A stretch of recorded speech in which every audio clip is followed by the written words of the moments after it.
through comprehensive disaster and climate risk management. I'm Lisa Robinson, as Animesh said, Head of Advisory at BBC Media Action. And while my work is about communicating on risk with people who are at risk, this diverse group of panelists is going to talk to us about connecting with practitioners across disciplines for an integrated policy basis, which ultimately supports early warning for all. I'm excited to introduce our panelists, so hold on to your seats because this is an impressive group. We have Mami Mizutori, Special Representative of the UN Secretary General for Disaster Risk Reduction and Head of the UN Office for Disaster Risk Reduction. Next to her we have Jagan Chapagain, Secretary General of the International Federation of the Red Cross and Red Crescent Societies. We have Her Excellency, and there she is, yes, hi, Aminath Shauna, Minister of Environment, Climate Change and Technology, the Maldives. We have Ibrahima, Cheikh Diong, United Nations Assistant Secretary General and Director General of the African Risk Capacity Group. Dr. Arlene Laing, Coordinating Director of the Caribbean Meteorological Organization. Hello. And Ingrid Hoven, Managing Director of GIZ. It's down there, it's a long table. And Johan Stander, Director of Services WMO.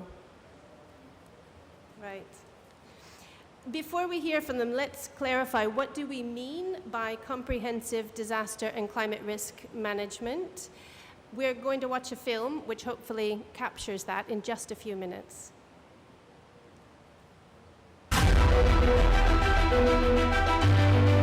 The world is at a crossroads. Climate and disaster risks are growing faster than our collective efforts to build resilience. As of 2022, the global average temperature compared to decades past has risen 1.1 degrees Celsius, with an expected global warming of 1.5 degrees by the early 2030s. Rising temperatures and climate-related disasters, which have almost doubled compared to the previous 20 years. Today, more than 3 billion people live in climate change hotspots. Climate change is the biggest economic, social, and environmental threat facing humanity. But it can be managed by applying risk-reducing actions that consider climate information. Comprehensive Disaster and Climate Risk Management, a UNDRR flagship initiative. Comprehensive disaster and climate risk management aims to reduce risks to human and ecological systems using joint analysis and integrated planning. The Framework for Resilient Development in the Pacific and its complementary Pacific Resilience Partnership is a global first. It recognizes the need for integrated and inclusive approaches to climate change and disasters in ways that contribute to sustainable development. It's very encouraging to see countries such as Tuvalu, Fiji, and Kiribati taking the lead to mainstream climate change and disaster risk through legislation. UNDRR is working with partners to implement the CRM program in several countries. As you can see, these hazards are all directly linked to the weather and climate, and therefore we can no longer continue implementing disaster risk management, intervention, and climate change strategy independently. Lastly, as part of our coherence agenda, any new projects targeting disaster risk reduction must be reviewed against climate risk management indicators, because by managing climate risks, we are automatically reducing disaster risk. Colombia has an entire institutional and regulatory platform for disaster risk management and climate change. In Colombia, this work is being done by the National Planning Department, the Ministry of Environment, and the DRM National Agency. It constitutes an additional institutional burden with overlapping responsibilities. For this reason, we find very useful to apply in Colombia the comprehensive risk assessment approach in order to stop working in silos and promote an interdisciplinary work approach. The CRM program catalyzes technical resources from its partners, while maximizing the exchange of expertise from those with climate change adaptation knowledge and those with disaster risk reduction knowledge. It offers full spectrum analysis of risks in a country based on existing policies, plans, and good practices. This flagship program benefits from several of UNDRR's existing programs and established relationships with partners, which will inform national and local implementation. This is the only way we can protect the planet and ensure that all people enjoy safety and prosperity. A climate resilient future is possible if we take joint action now.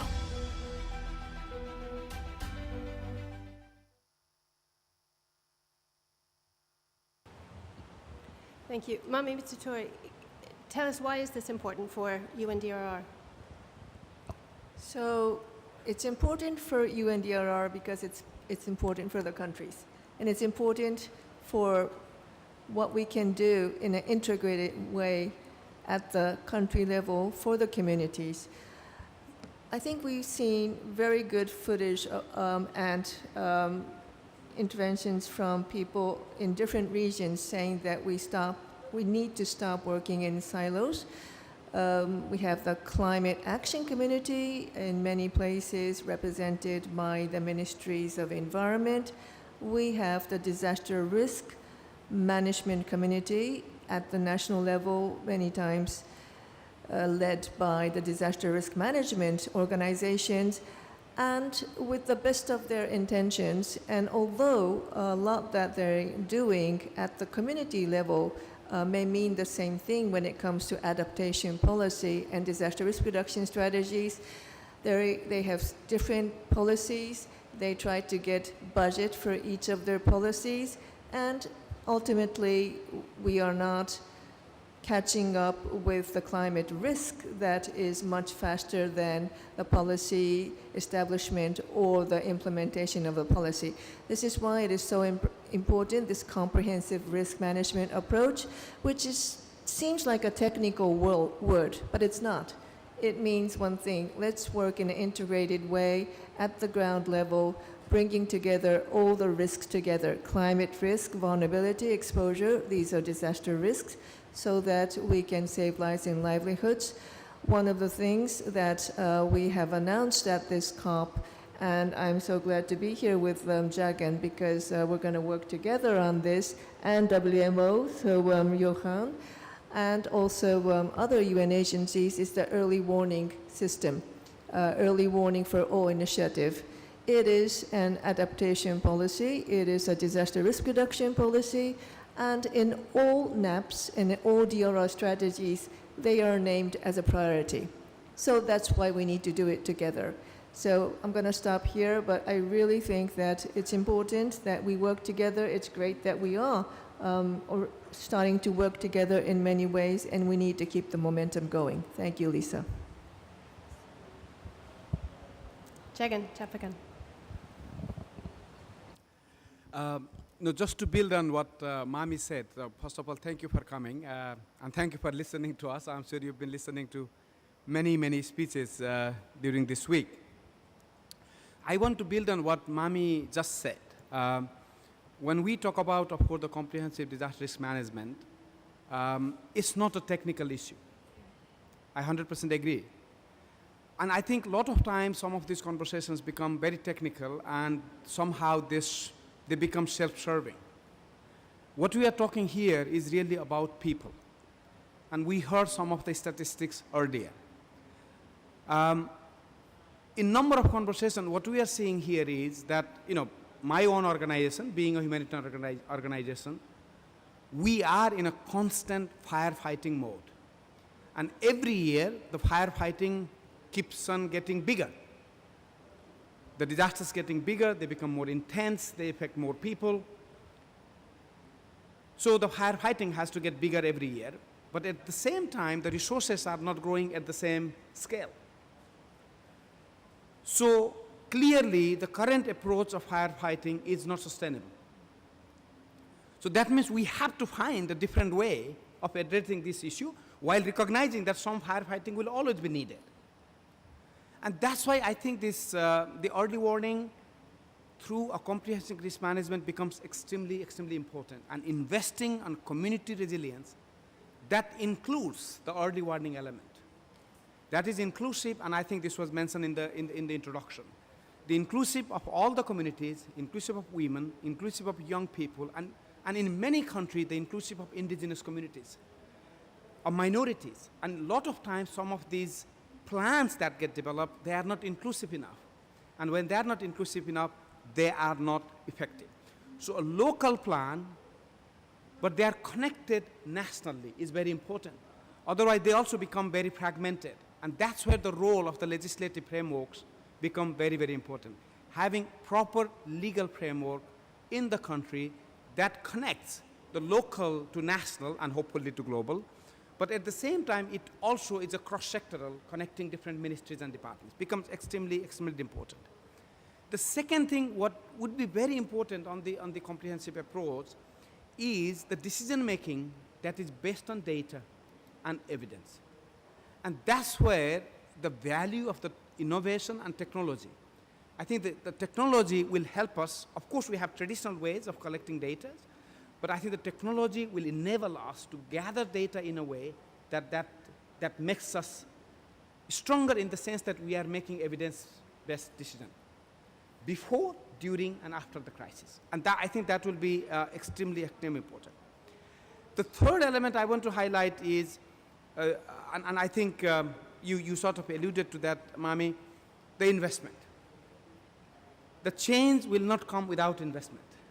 I think we hear more now. I think the adaptation language is talked about much more during this COP. And I think the language and early warning is talked about more. Disaster reduction is talked about more. But the willingness to invest is not there. So if we want to bring about the change, if we want to reduce the need, if we want to reduce the firefighting, the investment has to happen in earnest. And I think that's probably the voice we, all of us, have to bring together. And finally, you talked about it, Mami, I just want to second you. This must be done in partnership. The issue is much bigger than for any of us, any organization, any government, any institution. There is no need to compete for space. The space is there for everybody. So we need to forge the partnership between humanitarian, development, climate organizations, the private sector, the academia. I think we all need to come together, various networks. I think if we come together and if we force the power of the partnership, I think we can move the needle. And I am absolutely convinced that we have absolutely no alternative to invest on comprehensive disaster risk management. Otherwise, we will keep on firefighting, which is not sustainable. More people will die. We have to avoid that. Thank you. Thank you. So it's urgent. It's not a technical issue, but it's very difficult, isn't it? The Minister Shauna, as a small island developing state, you face the impact of climate change in your everyday lives. A couple of questions for you. What are the challenges you face in addressing the climatic impacts and building future resilience? And how are you ensuring coordination at the national level across different ministries, and in particular with the Disaster Management Agency? What coordination challenges do you face?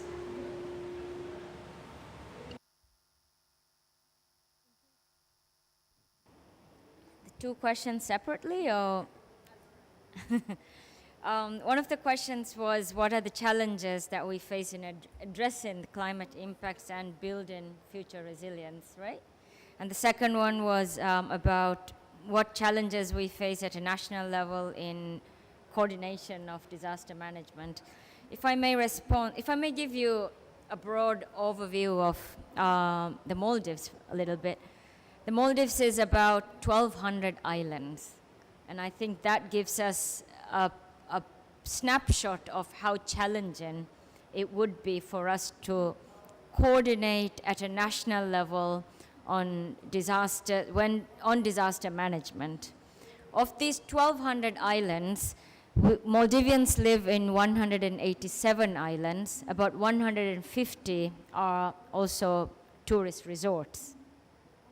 Our population is about 500,000, but we also have annual about over 1 million tourists who visit the Maldives. So we're not just talking about Maldivians who are being affected in 187 islands, but having to coordinate disaster management at a national level also means having to cater to these over 1 million tourists who visit the Maldives as well.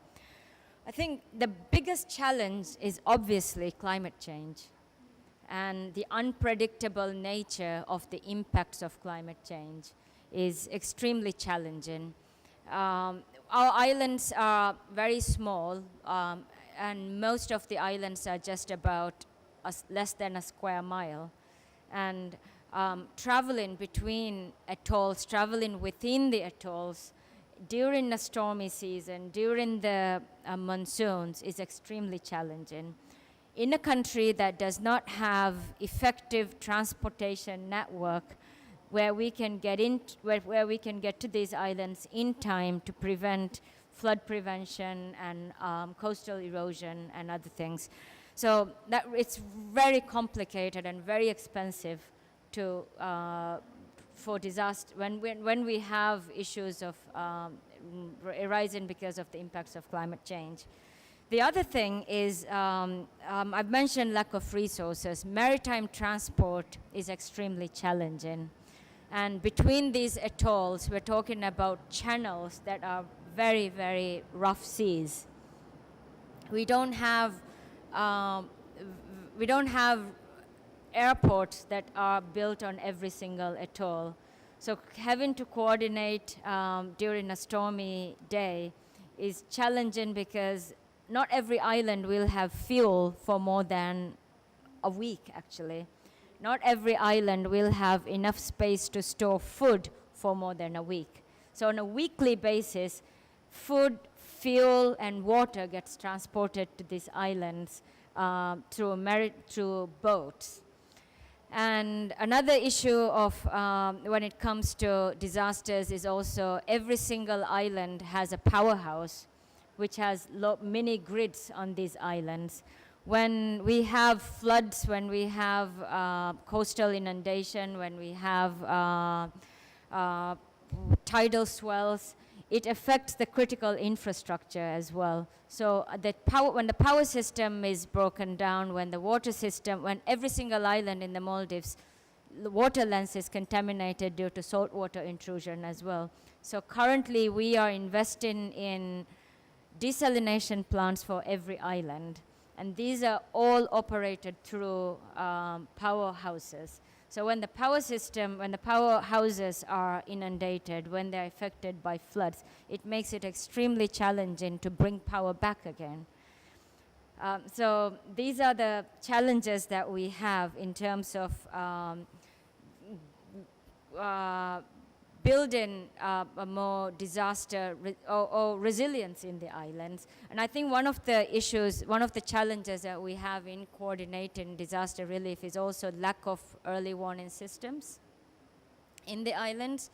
But although we have significantly improved our ability to be able to predict weather now, it's still only in the central part of the Maldives that we are able to accurately predict weather for a period of time. In the northern part of the Maldives and in the southern part of the Maldives, we still don't have ways to be able to accurately predict weather, to give warning in time for people. So that is also a challenge. Another challenge is our failure to invest in resilience in the past. And one of the reasons this has happened also because one is because we don't have the capacity to do this. Secondly, I think lack of data and scientific information that even now we don't have enough data to be able to plan properly on, for instance, coastal protection, on identifying the vulnerable areas on an island, on our ability to identify which areas are more impacted by floods and by coastal inundation and by swells. And this, again, goes back to our inability to plan better in terms of development of land use plans for islands.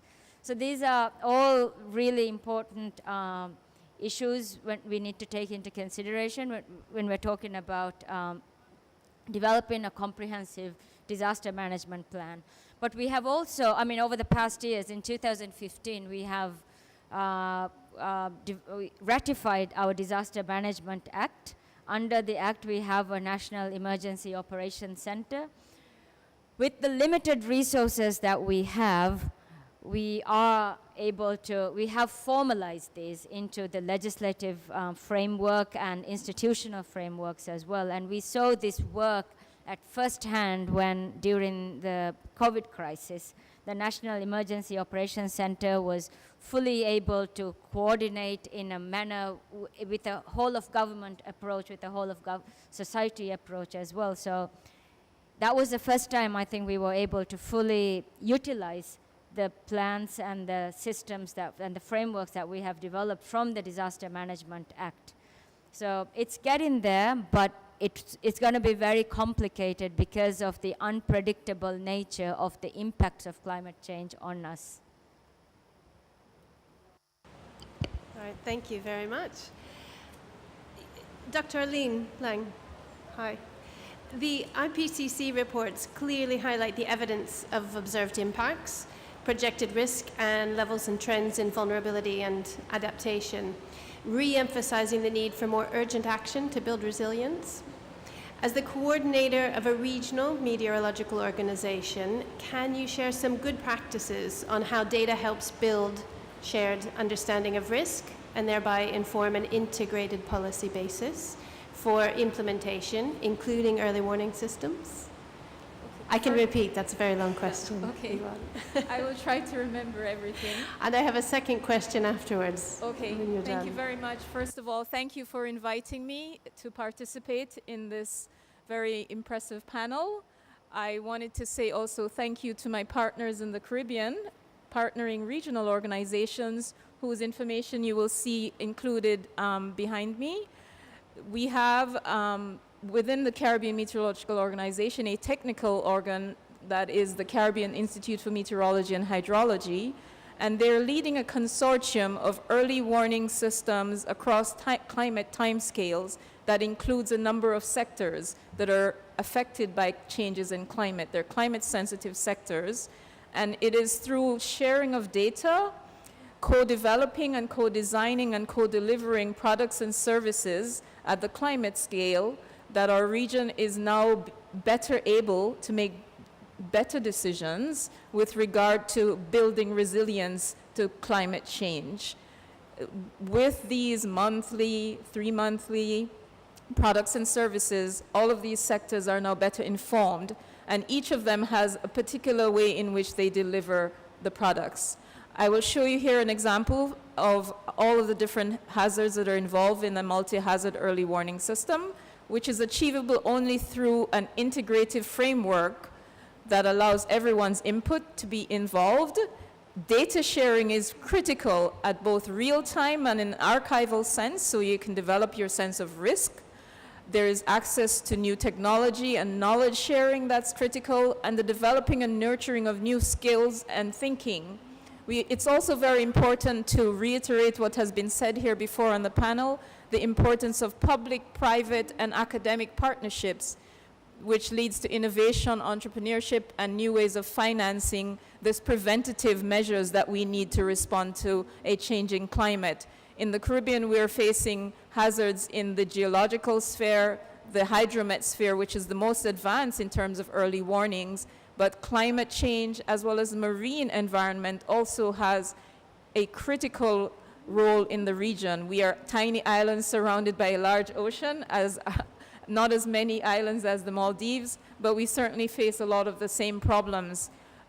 Chief among them, of course, is things like hurricanes, and we've had in the last 5 years several devastating, intense hurricanes Imagine 24 hours of a Category 5 storm sitting over you like what happened in the Bahamas, or in very quick succession, 2 Category 5 storms passing over the northeastern Caribbean. So what we're looking at here is hazardous events that are occurring sometimes simultaneously with cascading and cumulative impacts. So our multi-hazard early warning system has to take care and keep that into account.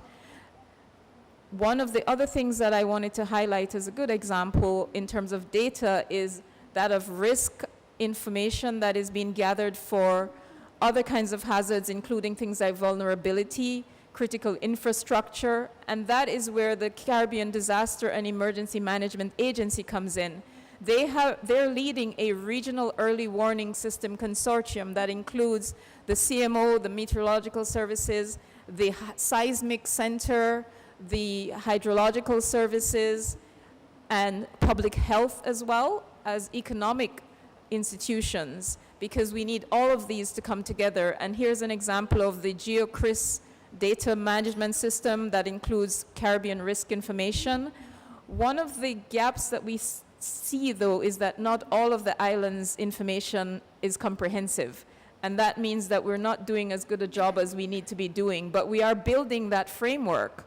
So we have these good practices to emulate. And SEDIMA has developed a comprehensive disaster management approach, as well as a model comprehensive disaster policy that is being adapted by various countries within our region.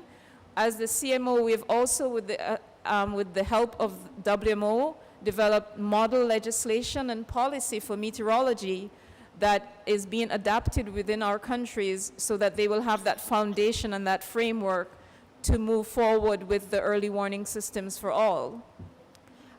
The other thing to note here is I have a couple of examples here from Haiti, where they're not a part of our organization, but we do support them. And this shows an example here of a multi-hazard early warning for Haiti. We had in 2021, within less than 10 days, a tropical storm Fred, a 7.2 earthquake, and then a tropical storm Grace, all hitting Haiti during a pandemic at a time of political upheaval where their leader had been assassinated. There was tremendous social unrest, and we had all of these things coming together. So think of climate and its extremes as multipliers of risk.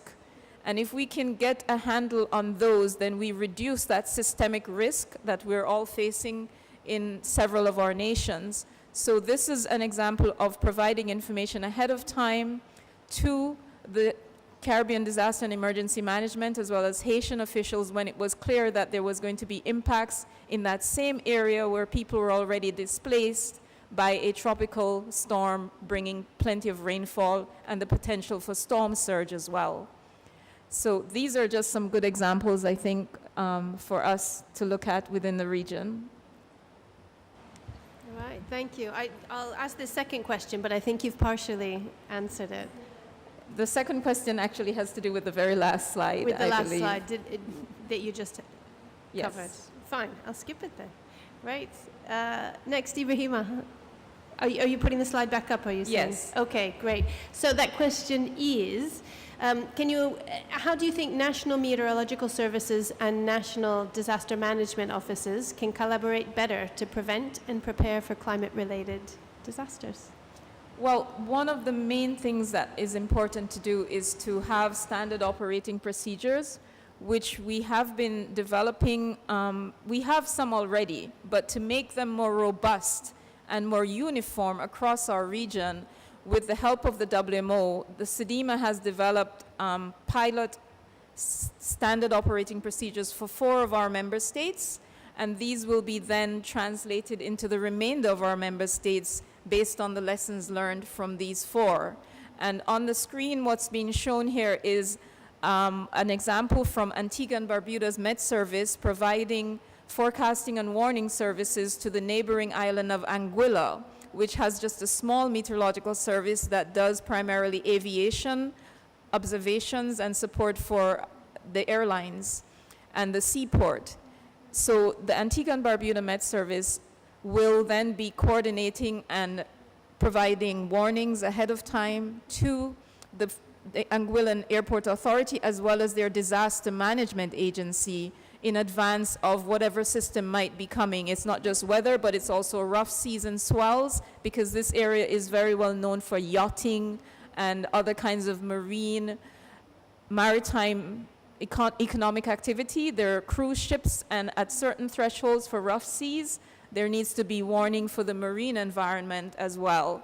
And so we have this kind of exercise that was done as a tabletop exercise to show how do we do this. And a number of our disaster managing officers, as well as the National Met Services, at the beginning of the hurricane season will do simulation exercises to go through what would happen in the event of a system appearing within the region. We also have regional entities, including civil defense and private sector, that are part of these simulation exercises, including telecommunications, because telecommunications is critical to the dissemination of not just the warnings, but also of providing preparedness information ahead of time so that the community knows what to do and what to expect, so that they're not surprised by a warning saying you need to do X, Y, and Z, because they've already had that information and prepared for what to do. So prevention is primarily why we have this coordination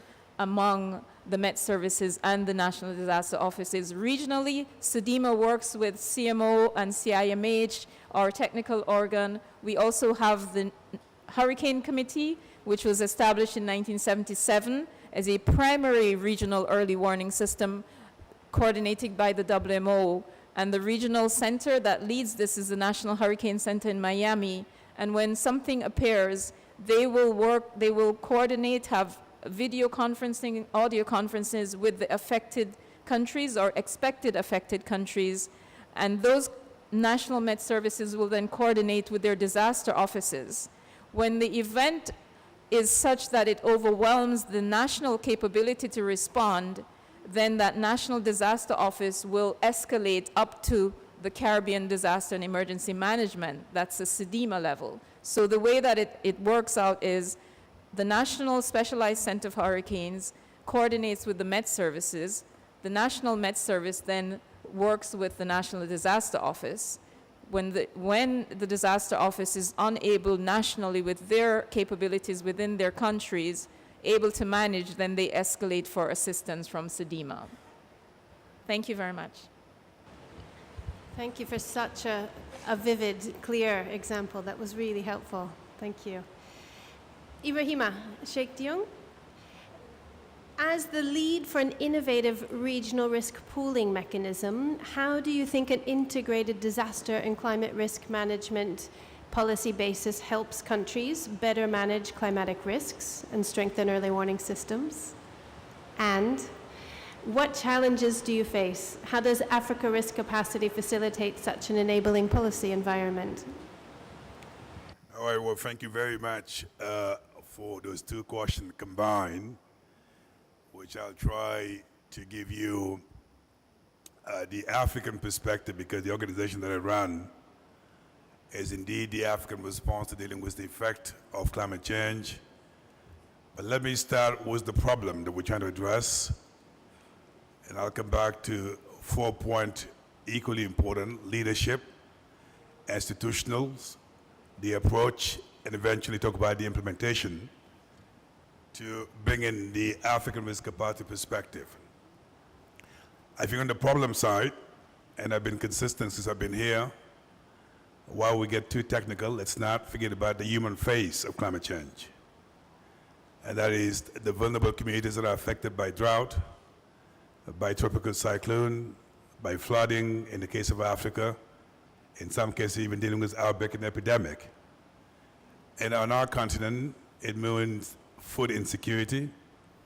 It means vulnerable community will live below poverty line, where on a daily basis, if nothing is done, their life and livelihood get affected.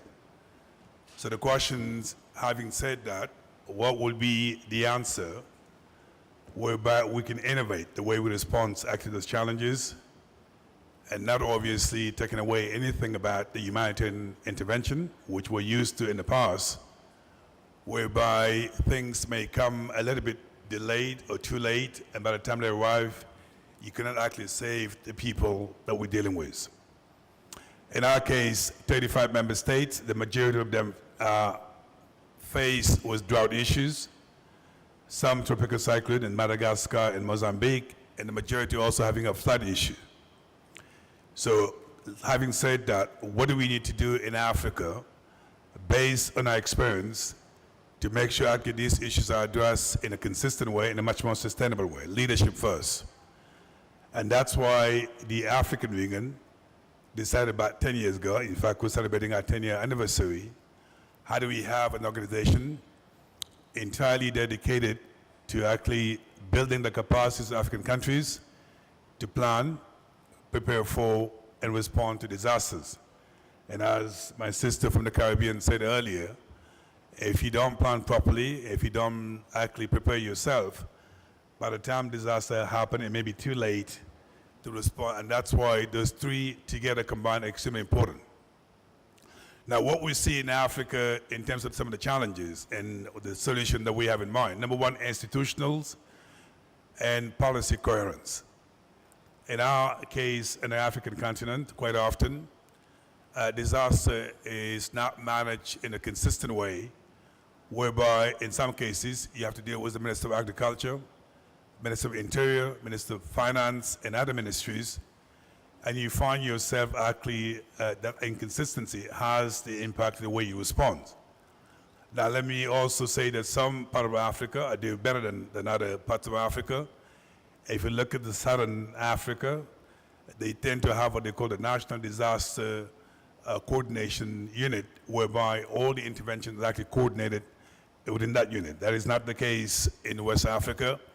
So I think the first order of business is making sure in our intervention, where necessary, we can build the capacities to those countries so whereby they have a single entry point so that the intervention is done in a much more coherent way. In our particular case, in each of the countries that we intervene, we have what we call a technical working group whereby the different parties can come together so our intervention is actually done in a speedy manner. So I think the institutional part needs to be addressed in a way that we can be more efficient in the way we intervene. I think the second point, and this is really the issue about integration comes in. I've heard a lot about the importance of early warning system. I'm not going to make that case anymore. But the question is, how do we move from early warning system to action? In the sense there's nothing useful to any country to have access to early warning system and not take actions from that information that can help save lives. And I think, to me, I see two tracks. Number one, how do you use the early warning system to make some active policy decision that can lead to protecting the vulnerable communities in those countries. And here I'd like to highlight a remarkable and innovative initiative at the African Union, where they use actually early warning system in the flooding area and created what they call situation room. And those situation room allows the African Union to use information and bring policymakers around the table to actually decide what action needs to be undertaken so that we can actually protect the countries, but also protect the lives of many countries in Africa. So I think part of the intervention, how do we make sure we strengthen the situation room in a way that Africa have the instrument and the platform to intervene when it comes to early warning systems all the way. I think the second part of the intervention is the response in mobilizing innovative financing so that the first response in the case of disaster is actually funded off budget so government can actually intervene. In our case, obviously we favor what we call the parametric insurance, which allows government to pool the risk of different countries and take that risk to the insurance market so that if a particular disaster triggered, you have resources that allows government to intervene in a much more rapid way so you can save lives. But insurance is not the only solution. There's also solidarity fund, contingency fund, social safety net. All these funding instruments can actually, combined with insurance, increase the powerhouse of government to intervene in the way that you can save life. Last but not least, I hear a lot about putting together an loss and damage fund, putting together the global shield. There's so many initiatives being talked about here in COP27. My biggest concern is the capability of implementation of developing countries so that we can move actually from big ideas to implementation. And there, my recommendation is the following. There's so many existing organizations in Africa, in the Caribbean, and in Latin America. They're already in the business of supporting African countries in building their capacities. So the starting point is to empower this organization in a way they can be part of the solution as opposed to being part of the problem. And our organization stand ready in making sure that when those initiatives come to the level of our continent, we can leverage our existing implementation capabilities so we can speed up the implementation and begin to get to be part of the solutions. And one last thing I want to actually leave you with is the vulnerable communities. Whatever the only KPI that matters to ARC, how many people we have managed to protect in what we do. In our case, since the launch of our organization, we provided up to 125 million people, $125 million, of payout to our member states. We protected 90 million people across Africa. And that's the only KPI we look at every single day to see how much we've done to protect those people. And I think if we're able to do that, that we can demonstrate from early warning system to actions, it will help in saving lives and livelihoods. So let me stop there. Thank you. All right, thank you very much. Ingrid, Hoven, GIZ has implemented some innovative programs to encourage integrated planning, to enable resilient development and early action. Can you share some good examples of how this has worked? What are the challenges? And what are the key elements you will recommend to policymakers for more integrated climate and disaster risk governance? Thank you, Lisa, and perhaps let me start by 2 or 3 more general remarks before I dive deeper into specific programs and projects example. First, I would like to start by congratulating UNDRR and the WMO for really putting this subject on the agenda, comprehensive risk management, and actually the work towards early warning systems for all. This is an extremely important agenda, and it's also at the core of GIZ's cooperation with partner countries around the world. Really want to make sure that we mainstream comprehensive risk management issues so that we can make sure that our partners take the right decision in a risk-informed manner, and this becomes more important every day. What is one lesson learned, and this has been already alluded to by previous speakers, is actually we have to work across the aisles, across and beyond silos. It's not about the one against the other. Only if we work as one community, starting from the humanitarian assistance, starting from the meteorological system, going to development and beyond, it really has to bring all people on board so that we can really make sure that we address the cascading risk, the multiple risk in a very comprehensive and effective manner. Before I go, the second more general remark is vis-a-vis early warning systems, because when you see what they can actually incentivize, and this is the early warning systems like a start in order to save lives and livelihoods and reduce damages in safeguards. And so I came across a number, and it was so striking. With an investment of around $800 million in multi-hazard early warning systems, we have just learned how the Caribbean nations address this system. We could save $3 to $16 billion per year. I think this is obvious. Investing in early warning system is one of the best adaptation investments we could make. It would provide one of the highest yields one can imagine. So this is the start, I think, we could actually consider. Coming to specific project interventions. Let me bring one to your attention that deals about cross-border cooperation. As in the Caribbean, it is often so important that we not only address the national issues, but really work at the regional level. In GIZ supported this type of cooperation with national and local institutions throughout the Drin River Basin. And this is a basin that crosses Albania, Kosovo, North Macedonia, and Montenegro. And the cooperation enabled the development of a flood hazard and risk maps. And we additionally educated and raised awareness throughout the population at the communal and local level. And it went towards the establishment of a cross-border flood early warning system. More than 30,000 people, and this is what matters most, I fully agree with Ibrahim, living close to the Drin River now receive timely early warnings.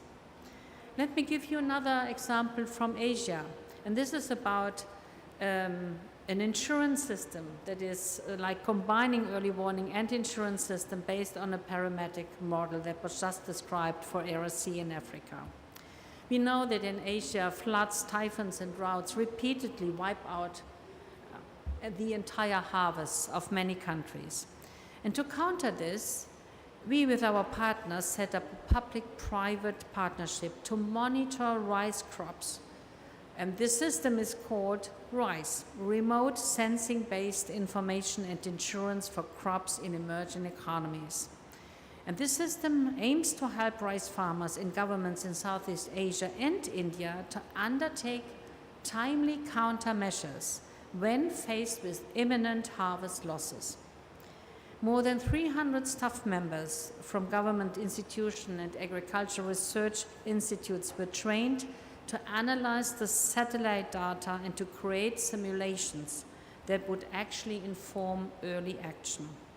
It tells them where and how much rice is being grown in the current season, how the seed is developing, and whether the fields suffer from flooding or drought conditions. And long before the harvest fails, support can be rolled out in form of replacing rice seeds, and an insurance comes in against crop losses. And this type of early action, of course, is previously designed and agreed upon with the respective governmental actors and institutions, including the international community and humanitarian assistance institutions. Let me give you a final, very briefly, last example of a program and a cooperation that deals with comprehensive risk management. I think it's very important that we actually spread the message across what to do, what are the minimum operational plans that are needed. And together with UNDRR and the Iraq Research Institute, we developed a technical guidance for comprehensive risk assessment and planning, a tool that each and every institution that has to deal nowadays with disaster risk reduction can use in order to get prepared and fit for the new conditions. And this toolkit actually tries to give at hand, how to deal with the different data sets, what kind of operation issues one has to take into account when designing for the whole government. This is a whole of government approach that we have been developing with UNDRR in order to really implement comprehensive, effective, but also efficient risk management systems. What we want to avoid with this guidance and how we approach this is actually that scarce governmental capacities at the municipal and local level, that they are overstretched by different agendas. So our aim is actually that we try to tackle climate change adaptation and disaster risk reduction at the national, local, and sectoral planning level at the same time, not against each other, but in a very comprehensive way. And I think this is just one of the many examples of an excellent partnership between the Global Initiative for Disaster Risk Management, which has been funded by the German government, and UNDRR. And this is enhancing actually the use and application of climate and disaster risk information, leading to comprehensive plans. We know that we have to deal with a high level of volatility. Risks are changing. We not even know nowadays when certain tipping points are reaching our people and our communities. I think the key message, and this turns to your second question, one of the key lessons learned. First one, we have to work together. We have to reach out across silos. We shouldn't compete for scarce financing, but really figure out how we can really bring the biggest bang for the buck that is available. And this is only doable, and this is also a lesson for and a message for development agencies at the multilateral and bilateral level, that we really have to work across aisles. Unless we do so, we won't bring the type of assistance to the people that they need desperately. Thank you.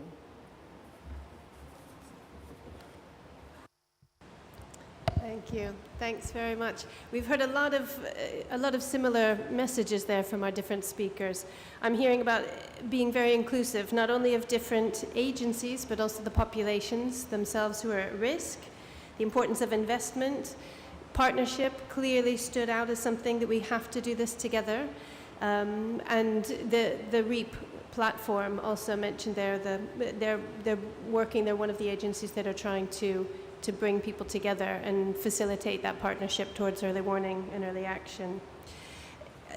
Also, the importance really of shifting from early warning into early action, and just how complex that is sometimes for the agencies who are acting, but also the people who need to take some steps themselves. For many different reasons, it's tough to shift into action. And the importance of guidance also, and guidance that can help agencies deliver all of this, and really taking into consideration the points above.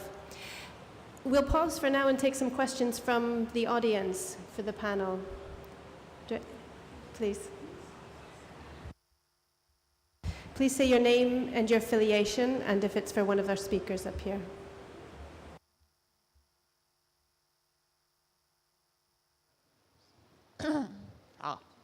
I'm Laurie Gehring. I work for the Thomson Reuters Foundation. I'm curious about two things. One is we're hearing this call from the UN Secretary General for total coverage with early warning within 5 years. I'm curious whether you think that can be done, and be not just done, but done in a way that genuinely is going to protect people. And then secondly, loss and damage has been at the front of discussions here. And I think it's very interesting because the line, no one really knows what that is and what counts as avoiding that, what's adaptation, what's dealing with loss and damage, because there's a lot of crossover, as you say, even the silos on that are weak.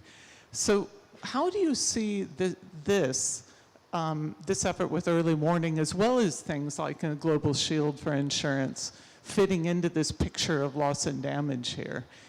Will that be enough to satisfy the demand? Is it a stepping stone and part of it? Where does that fit?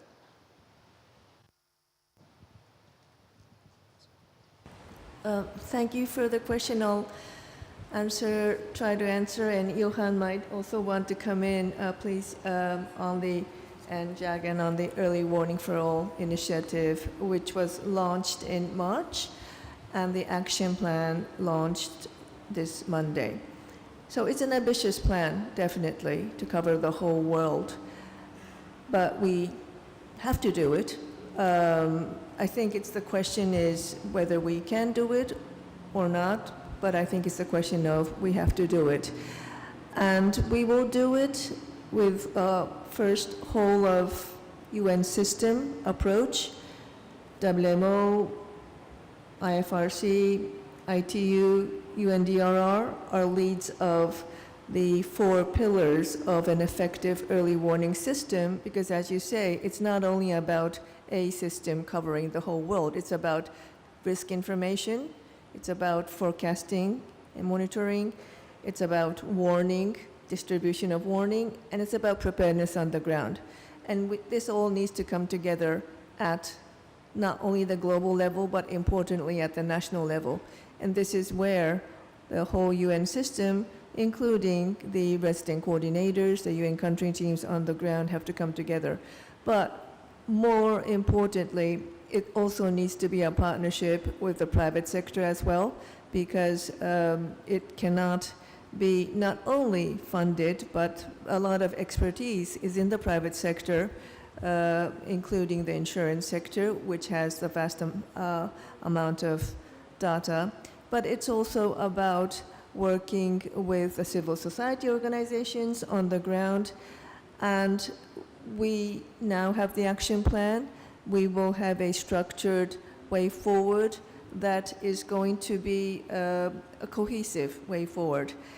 And as ambitious as it is, we need to do it, because every day that we fail to do it, then a life or more lives are lost. We know that a country that has good early warning system coverage, which is effective, has 8 times less mortality from disasters. We also know that if early warning systems is issued, the early warning is issued 24 hours before the disaster strikes, then there is 30% less economic loss. And as Ingrid was saying, this is a proven thing, so we need to do it, and I'm sure that with the partnership that we're going to do, we're not going to work in silos, right, Jagan? Right, Johan? That we can do it. But I don't know whether Jagan and Johan want to come into. Maybe just to add one aspect, actually, before we came to the panel, that's exactly what we were discussing, how challenging it can be. Is it ambitious? Absolutely ambitious. But we have to start somewhere, isn't it? If we don't start somewhere, we don't reach anywhere.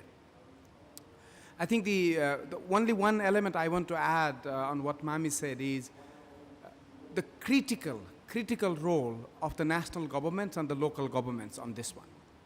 I think, of course, we can bring all the expertise internationally, the knowledge internationally, the capacities internationally, but until and unless it is completely owned by the national government, and more importantly, their local governments. One thing what I have seen is, in the early warning work, it's the local mayors, the local village heads are the one actually really making a real difference. So when we design the way forward, that will be extremely critical, that we ensure that they lead it actually, and we come in support, and not the other way around. And that will be critical for the success. And if that happens, it is achievable. Thank you. Johan Stander, you have the important role of coming in with closing remarks, so everybody knows we haven't forgotten you. But please come in right now and respond to the question. Yeah, just a quick one. I'm not going to repeat what Mami so elegantly already put out. Just 2 points from our side. And my African colleague mentioned the one, and that is the capacity of the people out there to ensure that it's sustainable. There's already so many systems out there, we just don't know about it. Because if I may call the word, it was dumped on that particular country, and it was installed, but they don't know how to use it. They were not capacitated, and therefore it's not sustainable. And I think the important work going forward is where our Services Commission of the WMO, under the leadership of Ian Lisk, will have to go out and help us find that maturity index of all our national meteorological and hydrological services, and the connection with disaster management agencies and other UN partners like ITU, IFRC, and others, to ensure this is a success. Because once we've done that, then I'm sure that we will be able to reach the last mile. I often use the example. There's a lot of people talk about cell phone coverage and internet and all of those type of things. Those people in Africa, in the middle, in the rural areas, do not have access to even electricity. What about a cell phone? They don't know what that is. And our challenge will be to get the message, the last mile, down to them. And this is what really excites me. We've got a once-in-a-lifetime opportunity to make this work. And we've got no option than to succeed. Failure is not an option. Thank you. Minister Shauna. I wanted to add something about loss and damage and adaptation as well. The reason why we want to have more adaptation is to prevent disasters. And the reason why we want to have early warning systems is to minimize the damages because of disasters. When both fails, adaptation and early warning system fails, we are in loss and damage space. And it's a complex issue because I think often loss and damage is described as the immediate disaster relief. But for instance, for a country like the Maldives, we're also talking about the slow impact of climate change. Our coral reefs are dying because of the impacts of climate change. And that also has a direct impact on our fisheries sector. It has a direct impact on our tourism sector as well. So how much of that impact of climate change is affecting our national GDP? That, for me, is loss and damage. So it's not just about disaster relief, and often what happens is it's confused, as these two sectors are confused. And I think loss and damage also means continued ability of national governments to function normally and to stabilize our financial systems, to be able to stabilize our social protection systems. I'll give you an example of what happened when the Maldives was hit by the tsunami, for instance. There were several islands that had to be relocated completely after the tsunami. Even now, those island communities are not fully reintegrated into the host islands. And the socio-economic problems that are arising from these island communities widely range from the kids who grew up in these temporary shelters are more prone to drug addiction, they're more prone to Islamic radicalization, who are now it is affecting at a national level. So these questions need to be incorporated into our conversations on loss and damage. And so when I talk about loss and damage, we need a mosaic of solutions to address loss and damage, both on the rapid impacts of climate change, but also on the slow impacts of climate change. And that's why it's equally important to talk about the global goal on adaptation. When we talk about global goal on adaptation, it's becoming increasingly apparent that adaptation is not local. It's global in nature because climate impacts are, climate change doesn't know borders. What happened in Pakistan has a direct impact on our food security as well, because of supply chain disruptions and because of the issues that are arising in terms of food security. Because we are a country that imports all our food from South Asian countries as well. So adaptation, loss and damage, early warning system, these are so closely linked. But my fear is that while we are having these conversations, we are experiencing these directly today, and we just don't have systems in place, in time, to adequately and to in an equitable manner for us to access these funds. Thank you very much. I feel as if I just need to be an echo here, because my colleague from the Maldives has highlighted a number of these issues that are important to the Caribbean. And we will have on Monday afternoon at 4 p.m. a session on environmental monitoring and loss and damage in the Caribbean. And for us, we have some of those kinds of examples. In 2017, the Hurricane Irma hit the island of Barbuda. And for the first time in hundreds of years, all of the people had to be evacuated because coming up in line was another storm, and there was no way that those people could be protected from the next storm because everything was gone. And the manner in which land is owned in Barbuda is very different from the neighboring sister island of Antigua. It's a country of Antigua and Barbuda, but there is a difference in terms of how land ownership is considered in Barbuda. And since the evacuation of the persons and then to send them back, there's been a lot of political and social effects of that one storm for the islands of Antigua and Barbuda. So there's a slow response that happens as well, and the slow impact.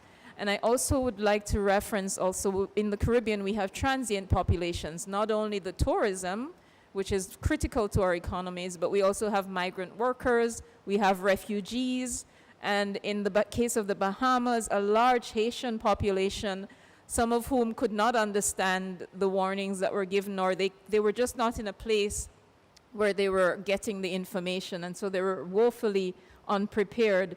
And actually, it didn't matter how advanced you were. When a Category 5 storm sits over you for 24 hours, it's not a pretty picture.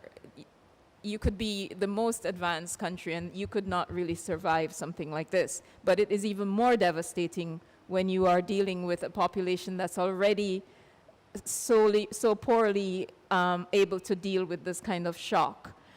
But this continuing years after impacts is still with us. The island of Dominica, their GDP was more than 200% of their GDP was wiped out by Hurricane Maria. It developed rapidly within 24 hours into a Category 5 storm. Their telecommunications were broken off. Their ability to actually issue even a warning from the Met Office was not possible. And there was another storm forming. And this is why it's important to have not just national capabilities, regional and international capabilities, and systems in place ahead of time for how to get people into those islands. So one very practical thing is if you're doing search and rescue, you have to have ways in which to allow animals to be quarantined to come into the country. So if you do not have those things ahead of time, how do you then quickly mobilize for that? When we had the volcanic eruption in St. Vincent, it was in the midst of the pandemic, 2021. We had to use the CARICOM institution, that's regional security systems. They were able to, with existing agreements and policy, move the experts at the seismic center in Trinidad and Tobago to St. Vincent and the Grenadines during the pandemic because borders were closed. So it is really important to have in place policies that are existing for when a situation arises that you need, and to remember that we're not just talking about an immediate disaster, but we're talking about socioeconomic development. Thank you. Personally, I'm really curious to hear all about how you're communicating across those populations, but that's a different panel, a different day, so we'll park that for now. Ibrahima, you've been waiting to come in. Well, I wanted to make two quick points, and one to say there is a perception that the Global Shield, all this initiative, once we have the money, everything is solved. That's far from the truth. There's some things that need to be anticipated on, and I believe they're equally important than actually funding. In the case of Africa, let me start first of all by building the culture of disaster risk management and public policy. That is the only way any of this initiative can be sustainable, because government have to take responsibilities and understand that governing is anticipating, managing is anticipating. When you wait till it happens, it may be too late. So I think collectively, through our advocacy, our interaction with the African government, we can begin to build that culture so the government can decide in some cases to return the risk if they can afford it. In other cases, transfer the risk to the insurance market so they can get additional resources. And I think, to me, that is the only way we can build a sustainable way of dealing with disaster risk management. Otherwise, you're going to intervene whenever there is a crisis, and you're going to do it again over and over again. It's not sustainable. That's one thing. I think second, my other concern on adaptation. We may actually get the money, but some of the countries are not fully prepared in coming up with actually a project to which you can channel the money to. So I think project preparation, in my view, is extremely important in looking at some of these countries whereby they're not ready in terms of having projects in which you can actually invest adaptation fund. So let's also think about how do we help these countries in developing a pipeline of adaptation actually opportunity for which the $100 billion, once we get this money, will be actually channeled to where it's actually either bankable or that we can put the money into. I think last but not least, it is absolutely important when we talk about early warning system, how do we build an ecosystem within the country so they can actually learn from one another? What I've seen in our 35 member states, some are quite advanced in looking at early warning system and taking actions. Some are in the early stage. I think whatever we can do to build a platform and an ecosystem so they can learn from one another is also part of the solution. And I think it's important we actually foster this kind of like ecosystem whereby within Africa, Caribbean, and the Maldives, at some point, we can learn from one another so we can become part of the solutions as opposed to part of the problem. Thank you. Ingrid. Yeah, thank you. Perhaps I would like to add two points with respect to the question that was raised on adaptation and the global shield. I think it's important that we recognize that what we have seen over the last 2 to 3 years in terms of extreme weather events, damages caused, lives lost, that nobody has expected. I mean, when we started to negotiate the adaptation and loss and damage agenda a couple of years ago, and I have been at these conferences for quite a while. So, of course, I sincerely hope that the negotiation comes to very good results. But in between, I think it's important that we really try to roll up our sleeves and do what is doable and mobilize as much funding for the right things to do and strengthen systems and capacity really to help people and countries. And as been said previously, I think we should not somehow mobilize only funding for one or another initiative. What is the Global Shield? What is at the core? We have seen over the last couple of years that actually pre-arranged funding, and this can be an institution like IFRC, or this can be an institution attached to the humanitarian system.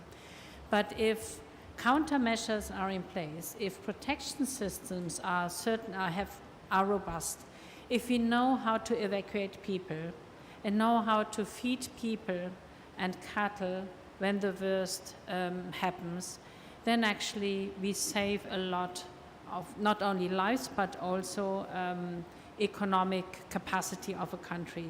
If the money doesn't come and we have to wait for months until we can rebuild systems, the economic losses are immense.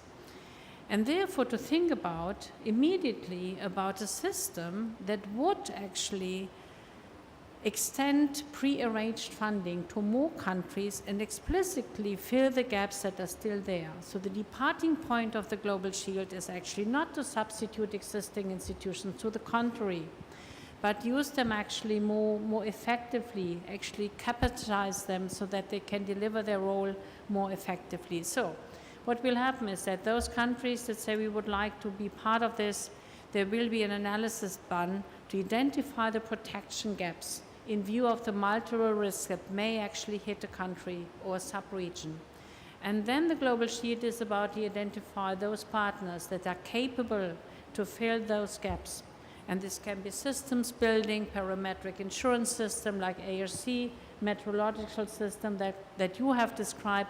We have to consider the whole, so to say, delivery chain that is necessary to build up a protection system. So it's not a new creature, so to say, but it's actually an extension of existing initiatives, so to make them working more together and make sure that really we fill the gaps. And we don't remain in silos, but really take a comprehensive, country-led, people-centered view in order to build up a system that's really workable for those countries and can actually also absorb the additional funding that is needed and also to build up those systems.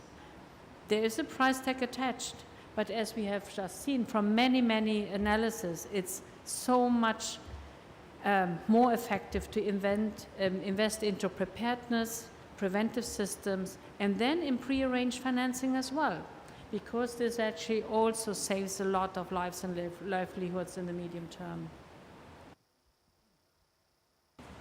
Thank you. Thank you for the question, Laurie. Let's have one more question, and then we'll quickly go to wrap up.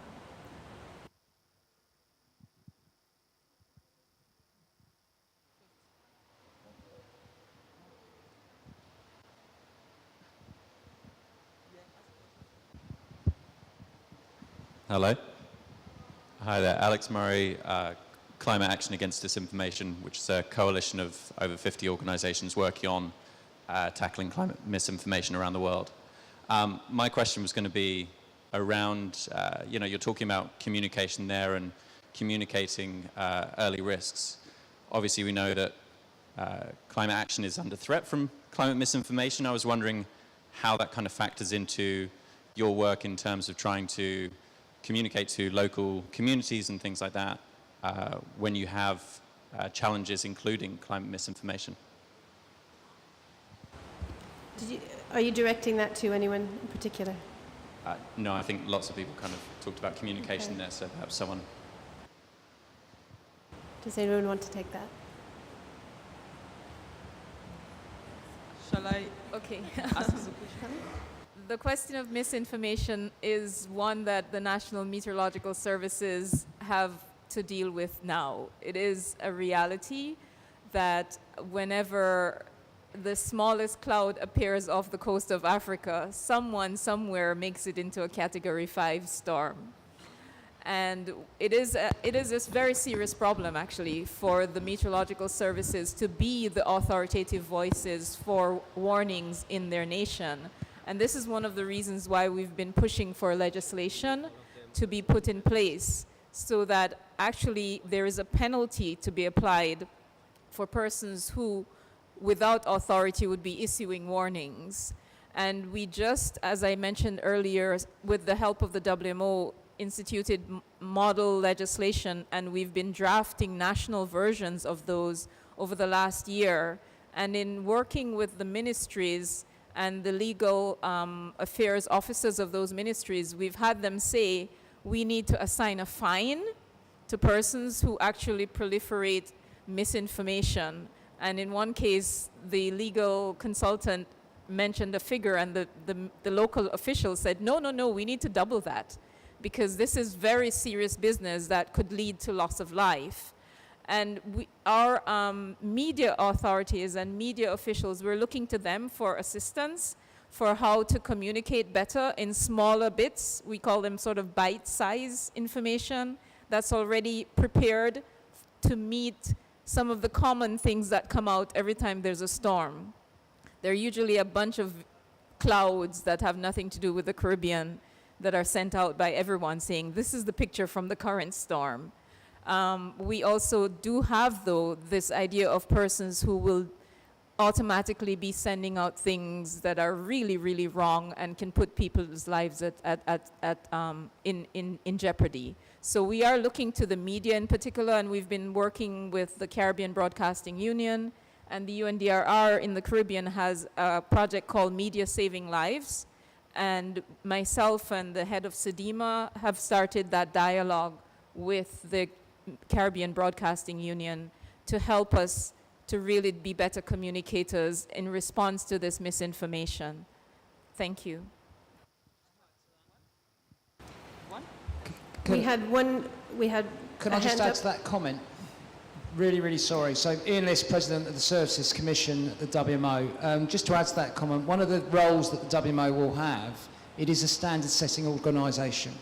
So actually generating the standards and recommended practices about what is the standards for issuing warnings and all the rest of it will be a component part of what we do over the next 5 years. I just wanted to add that in as well, which will give us a bit of a stick when this type of thing happens. Thank you. Sorry for taking the floor. All right, thank you.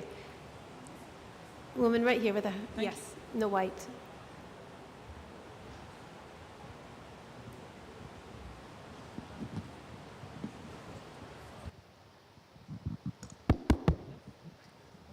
Thank you so much. Oh, sorry. I want to reflect regarding the gap to close for early warning systems. I see different challenges, one relating to capacity building, the other one to data, not only climate data, but also socio-economical data, especially for risk assessment, and also governance, particularly in Africa, governance among different stakeholders, including the Met services, disaster management services, but also other sectors at stake, or the communities or local authorities. I would like to ask to Arlene, perhaps, how they went through these challenges, if you can have lessons learned, if you want to implement early warning systems in Africa.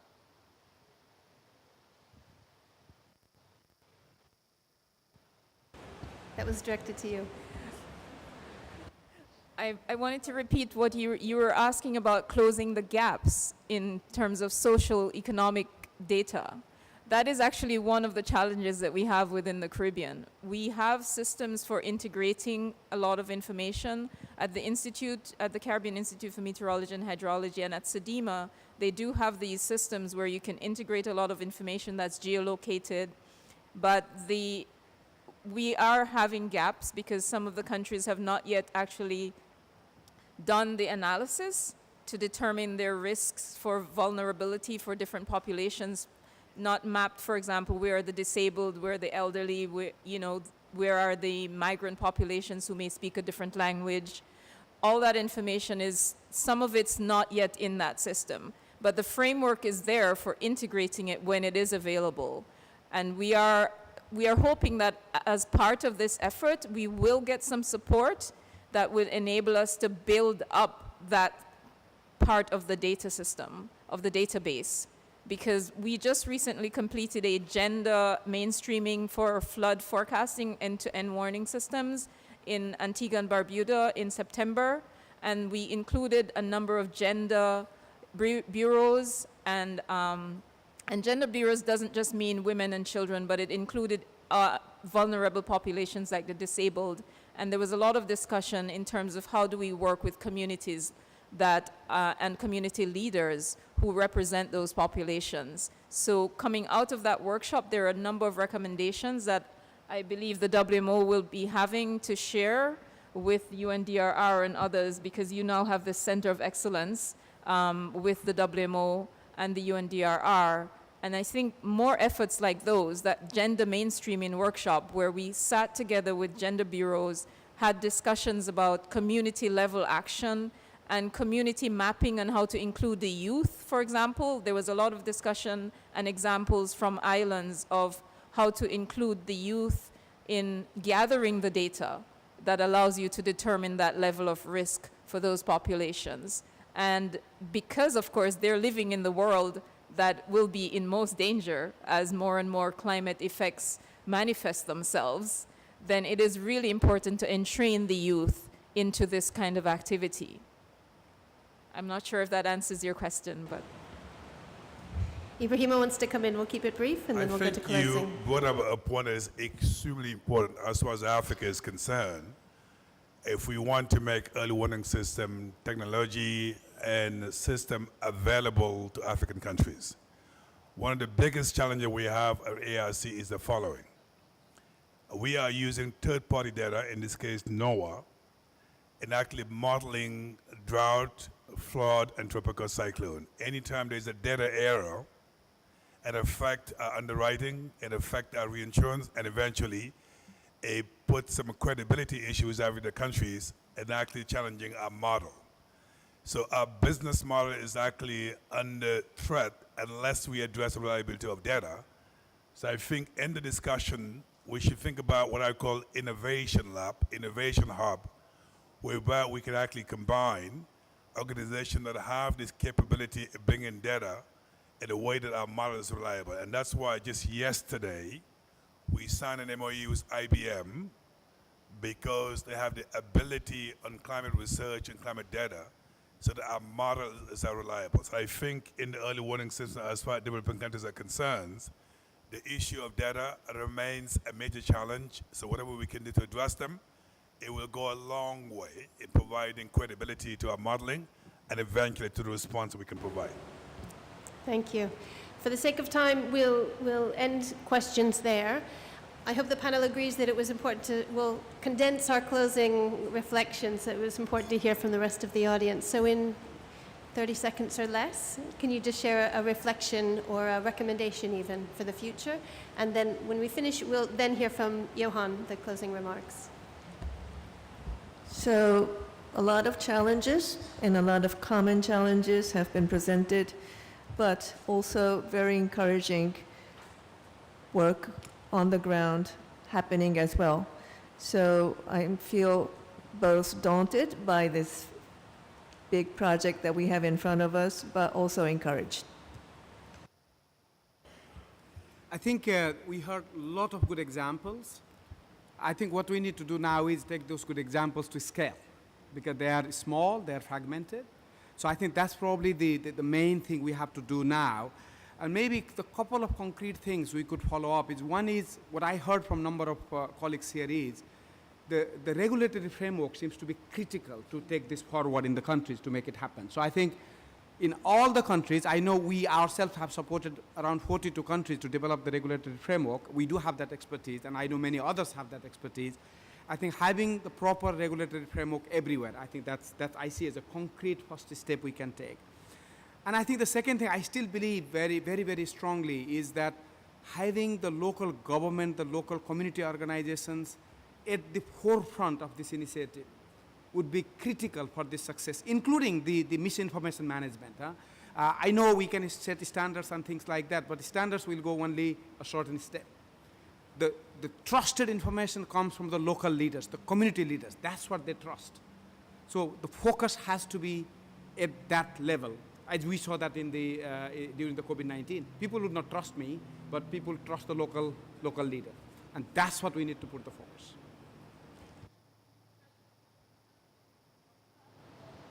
I think one of the things that I was thinking about when I was listening to the panelists was how important it is to understand the tipping points that will help us better in planning for resilience. And these are really important for us to reduce the impacts of any disasters. And it was very enlightening to hear what you have to say about what the Caribbean is doing. And I think regional cooperation is really important in terms of strengthening regional cooperation is really important in these kind of situations as well. I mean, I wrote down many things: strengthening local governance, insurance schemes, remote sensing, equal, accessible, and predictable finance is really important as well. So I'll leave it there. I think one of the most important to achieve something in such a short time is understanding and strengthening the existing systems. We cannot build from scratch in 5 years. And so the institutions that are successful and know their territories and know the local context, I think emphasis should be given in terms of strengthening those institutions and strengthening the community level, as was spoken earlier here, because that last mile, that last person needs to understand what action has to be taken and take that action. And that only comes about when you're working with persons who know that local context. So just to say, strengthen the persons who understand already the local context. Thank you.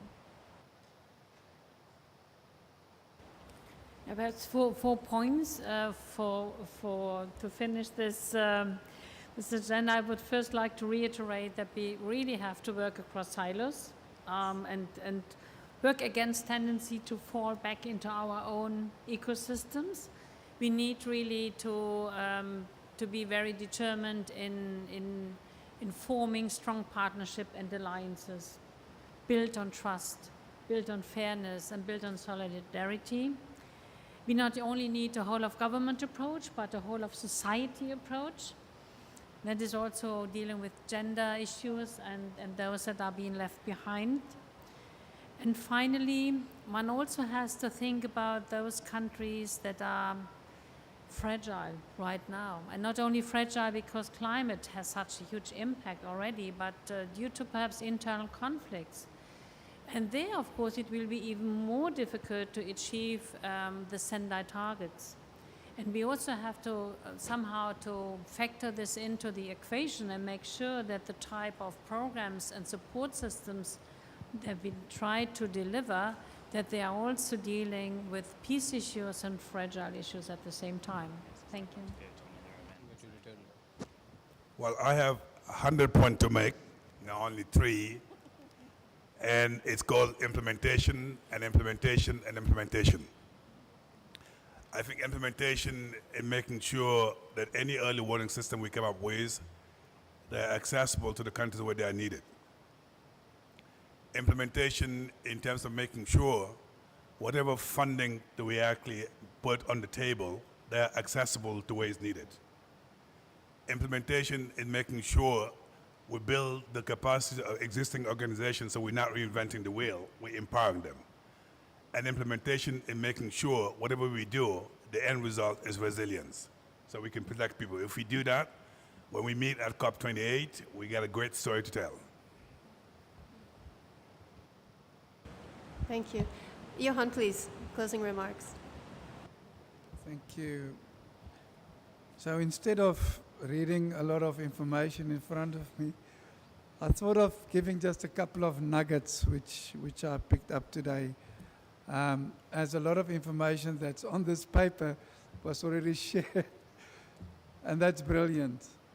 However, I would like to just comment to one small thing, and I think it sort of summarizes the three questions that came from the panel, and that is about the authoritative voice of the National Meteorological and Hydrological Services, and to ensure that this is communicated down to the community and those in the communities.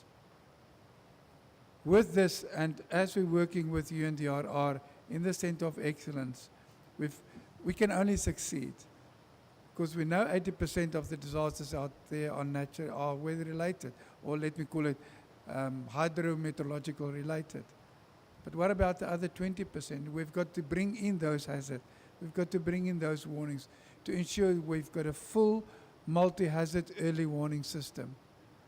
And when we talk about the full multi-hazard early warning system, the initial funding of 3 million, which all the heads of state said, well done, we'll support when the United Nations Secretary General with the WMO launched it the other day. Yes, it was supported by the heads of states and the ministers and heads of agencies, the private sector, and then also the funding agencies. But this 3.1 billion we initially required to start is nothing compared to what we will save on the return of investment of already 24 billion, at least, in the 5 years. Then we're almost halfway there of the 50 billion required for the adaptation fund. And the comment of the United Nations Secretary General saying this must be a COP of action is one of the examples of this is true action. And together we can do it. And when we look at the 4 pillars of the multi-hazard early warning system, I think it summarizes all the main points that the panel has raised today. It came out to protect all, communication, partnership, collaboration, data sharing, policy, system to action, empowering the countries, work together, or like some people might call it, the togetherness in this process going forward. Why? At the end of the day, to save lives. And everybody, when they highlighted these points, can see themselves as part of the multi-hazard early warning system framework. And with this, colleagues, I would like to, together unified effort, we can deliver on the UNSG score that everybody on Earth is protected by early warning systems within 5 years. Together we will deliver on the aspirations of the Paris Agreement, the Sendai Framework, and the UN Sustainable Development Goals, and achieve a resilient and just world for all. With that, I thank you.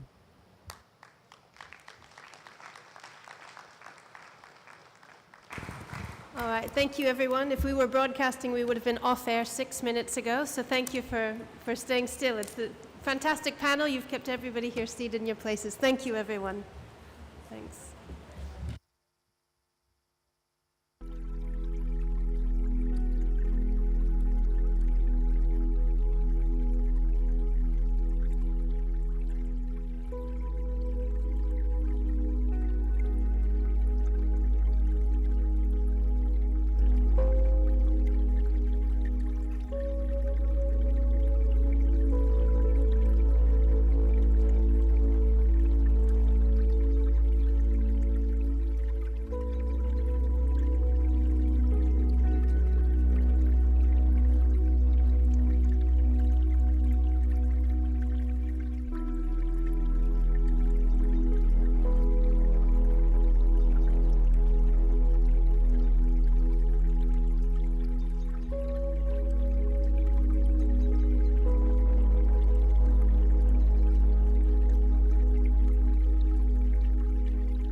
Hello, everybody.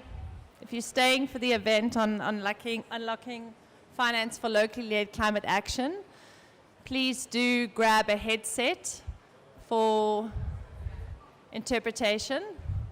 We will be having a Spanish speaker. And please do take your seat.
Good afternoon, everyone. I'd like to just encourage you to collect headsets if you're not fluent in both English and Spanish. You find Santiago.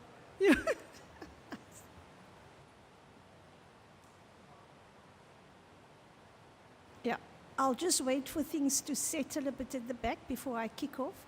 So I'm Shanaz Musa, a director at South North. We're based in South Africa, and I'm the CEO of the Climate and Development Knowledge Network. And it's really a privilege to be here today, speaking to you all and with the esteemed panel as well.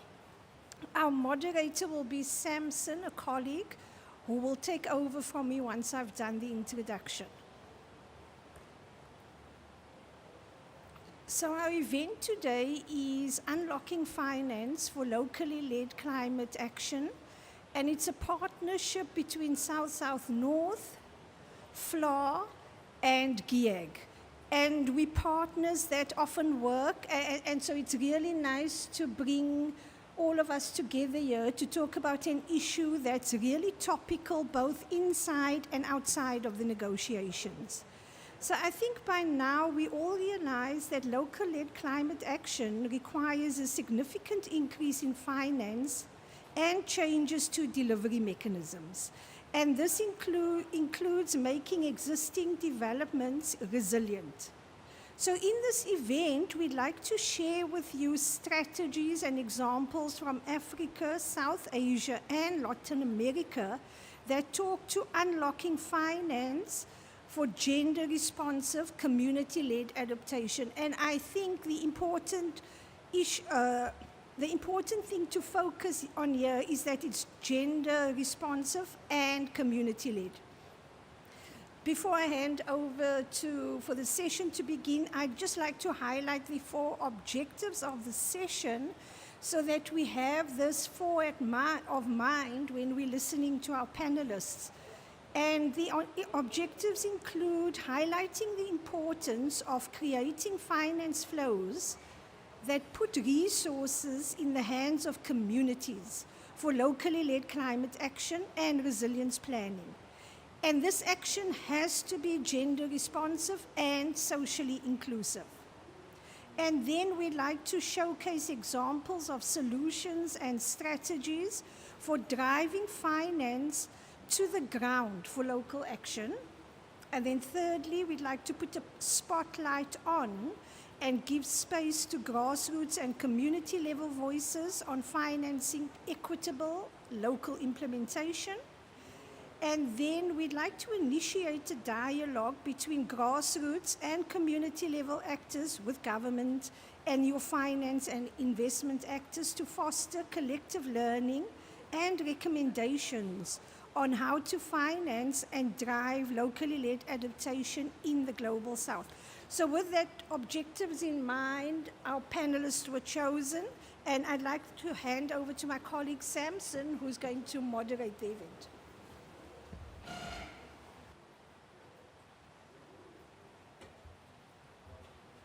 Thank you very much, Shanaz, for the welcome address. And it's essentially great to have everyone here. A very warm welcome to you all to this event in unlocking finance for locally led climate action. And as Shanaz mentioned, this event is co-hosted by South South North, FLA, and GIAG. Right. So also as Shanaz mentioned, my name is Samson Bewe, and I'm a technical program manager at South South North. And it is my pleasure to moderate this session today. So in terms of the format for this session, it's been designed in such a way that it will be interactive, and we'll have some interaction between the panelists and the audience. But first, I will give a bit of a short presentation just to give an idea on how we're going to frame this session and how we plan to have the panel discussion. And then we'll then proceed to have a discussion that will be somewhat moderated, and then thereafter we'll have a Q&A with the audience and the panelists. And then after that, we'll have an opportunity to hear from Dr. Shiraz Waji, whom I shall introduce a little later in the session. And he will provide an overview on the reflections of this section and some recommendations on how we could begin to think about unlocking finance for locally led climate action. And finally, Dr. Shanaz will do the closing.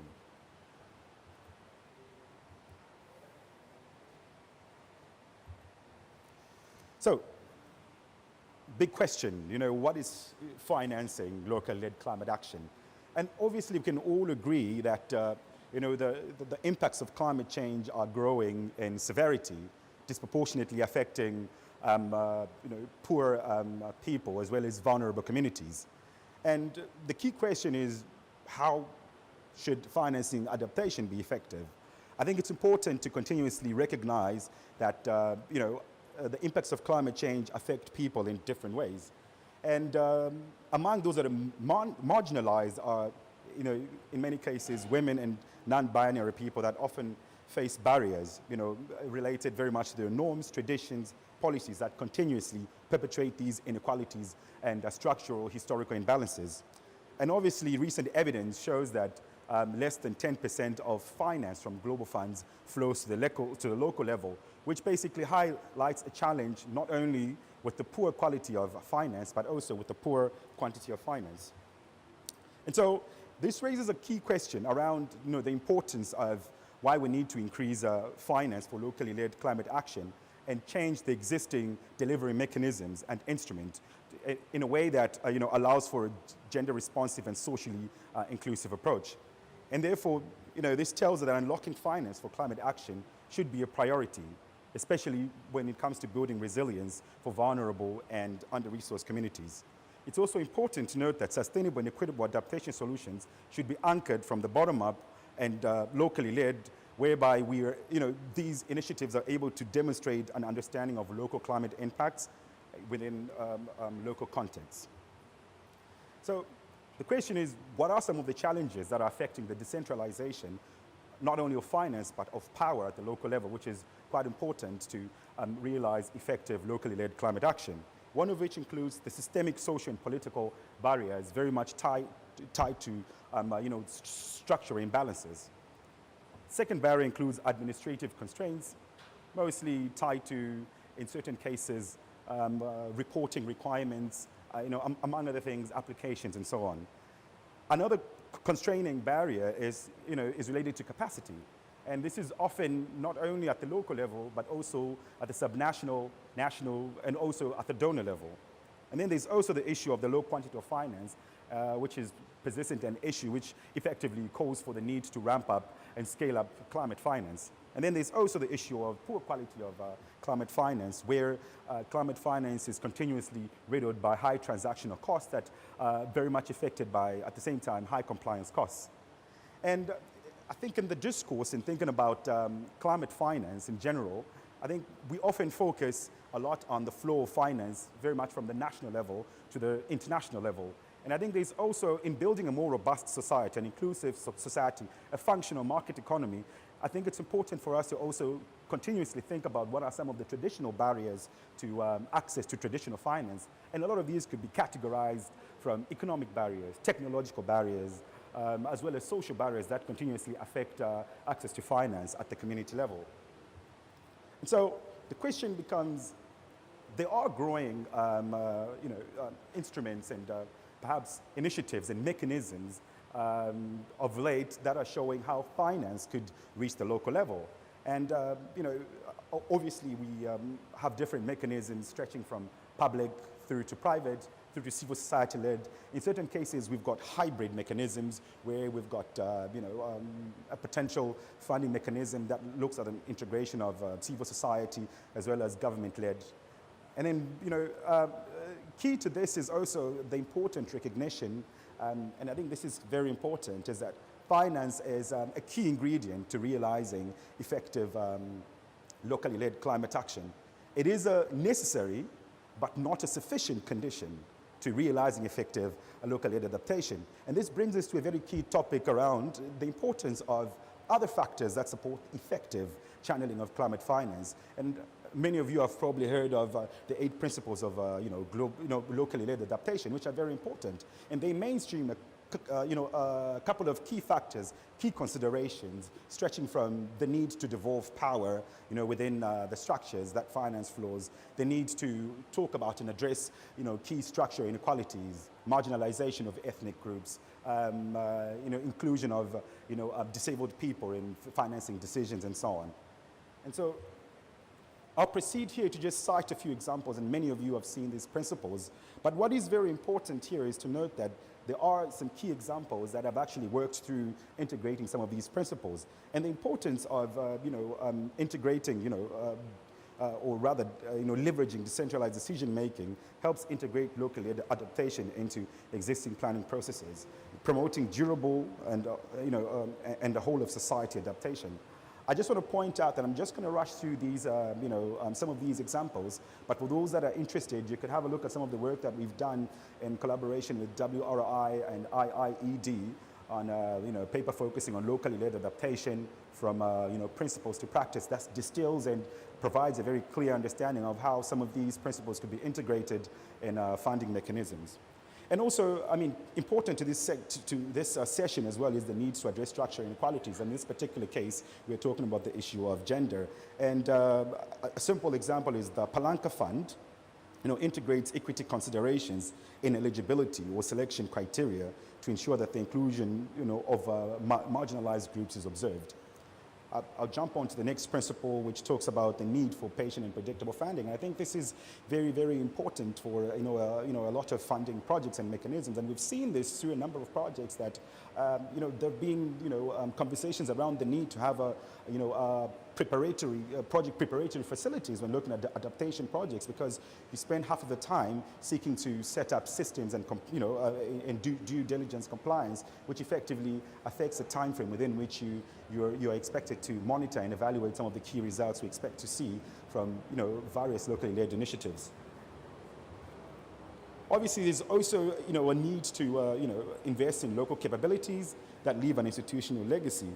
And a simple example is the Grant Chow product, which has established early flood warning systems. And the benefit of this is that through investing in local capabilities, we're able to build intuitively an adaptive capacity at scale. And then there's also needs to build robust understanding of climate risk as well. And there are several examples, as I cited in the study earlier on. And obviously, last but not least, there's a need to engage in a more flexible programming and learning. I think the learning aspect becomes very important because one of the key challenges that we are observing, especially around many of the funding mechanisms that are emerging, is the need to scale up. And obviously this learning across regions, across countries becomes very important and imperative to achieving more centralized and sort of global climate action. Totally forgot that we had another two principles. This is how complex this topic is, and the need to account for a number of things, right? And so the issue of transparency and accountability remains crucial. And lastly, the need to have a collaborative action, and investment sort of framework, and that becomes crucial. Now, having provided this sort of context, it gives us a bit of an idea on, how complex and widespread, the need to unlock, finance for local-led climate action is. And so I would like to move on to introduce our fantastic panelists for this event. And, but first of all, I would like to thank them for taking the time to join us here. This event has effectively been enabled because they took the time to come and sit here with us. And the more important thing as well is that they offer a diverse range of perspectives to unlocking climate finance, stretching from the NGO sector through to the investor, sort of side of the finance spectrum. And also, please note, as Shauna mentioned earlier on, that one of our esteemed panelists speaks Spanish, so we'll have some Spanish interpretation at some point.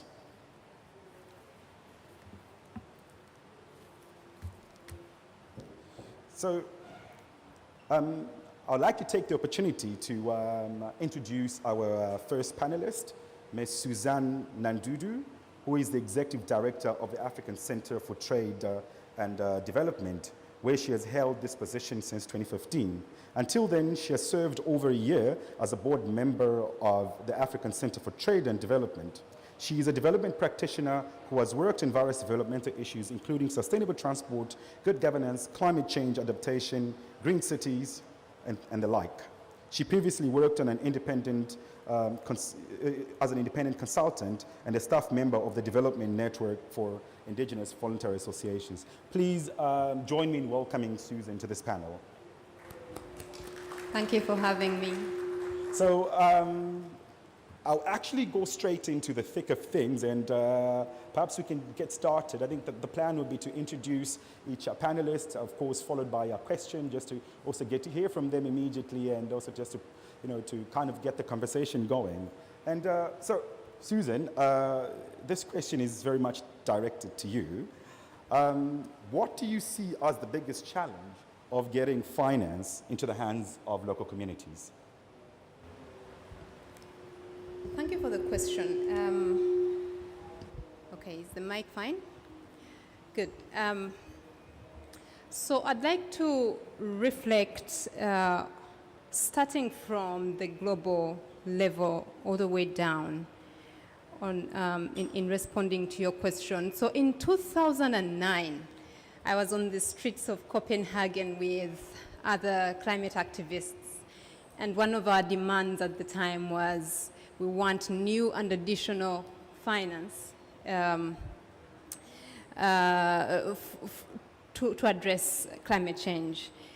And in that same conference, the presidents, as you know, announced the $100 billion pledge.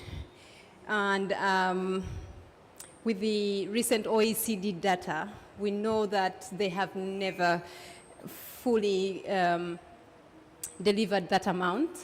By 2020, we know that they've managed as a global north to mobilize $83.3 billion. US dollars, $28.6 billion went to adaptation, less than the 50-50 agreement that, or decision that we are looking for. And very painfully is that most of that money is delivered as loans. Now, as a person that comes from a least developed country, I know that the format of loans does not really help with the communities that are very poor and are very vulnerable, and we know the justice issue that is related to that. But the flip side to that, in view of availability of finance, is the access part of it. That you have, Samson presented a very good picture there that shows how difficult it is for those at the local level to access the finance.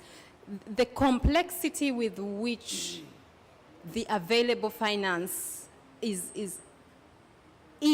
so difficult for people at the local community to access. And I'll just give you an example. I come from Uganda, and in 2019, we managed to have direct access. We went through the complex process of accreditation with the GCF and the Adaptation Fund. Took so many years, but we are in 2022, we have not yet got a coin through any of those.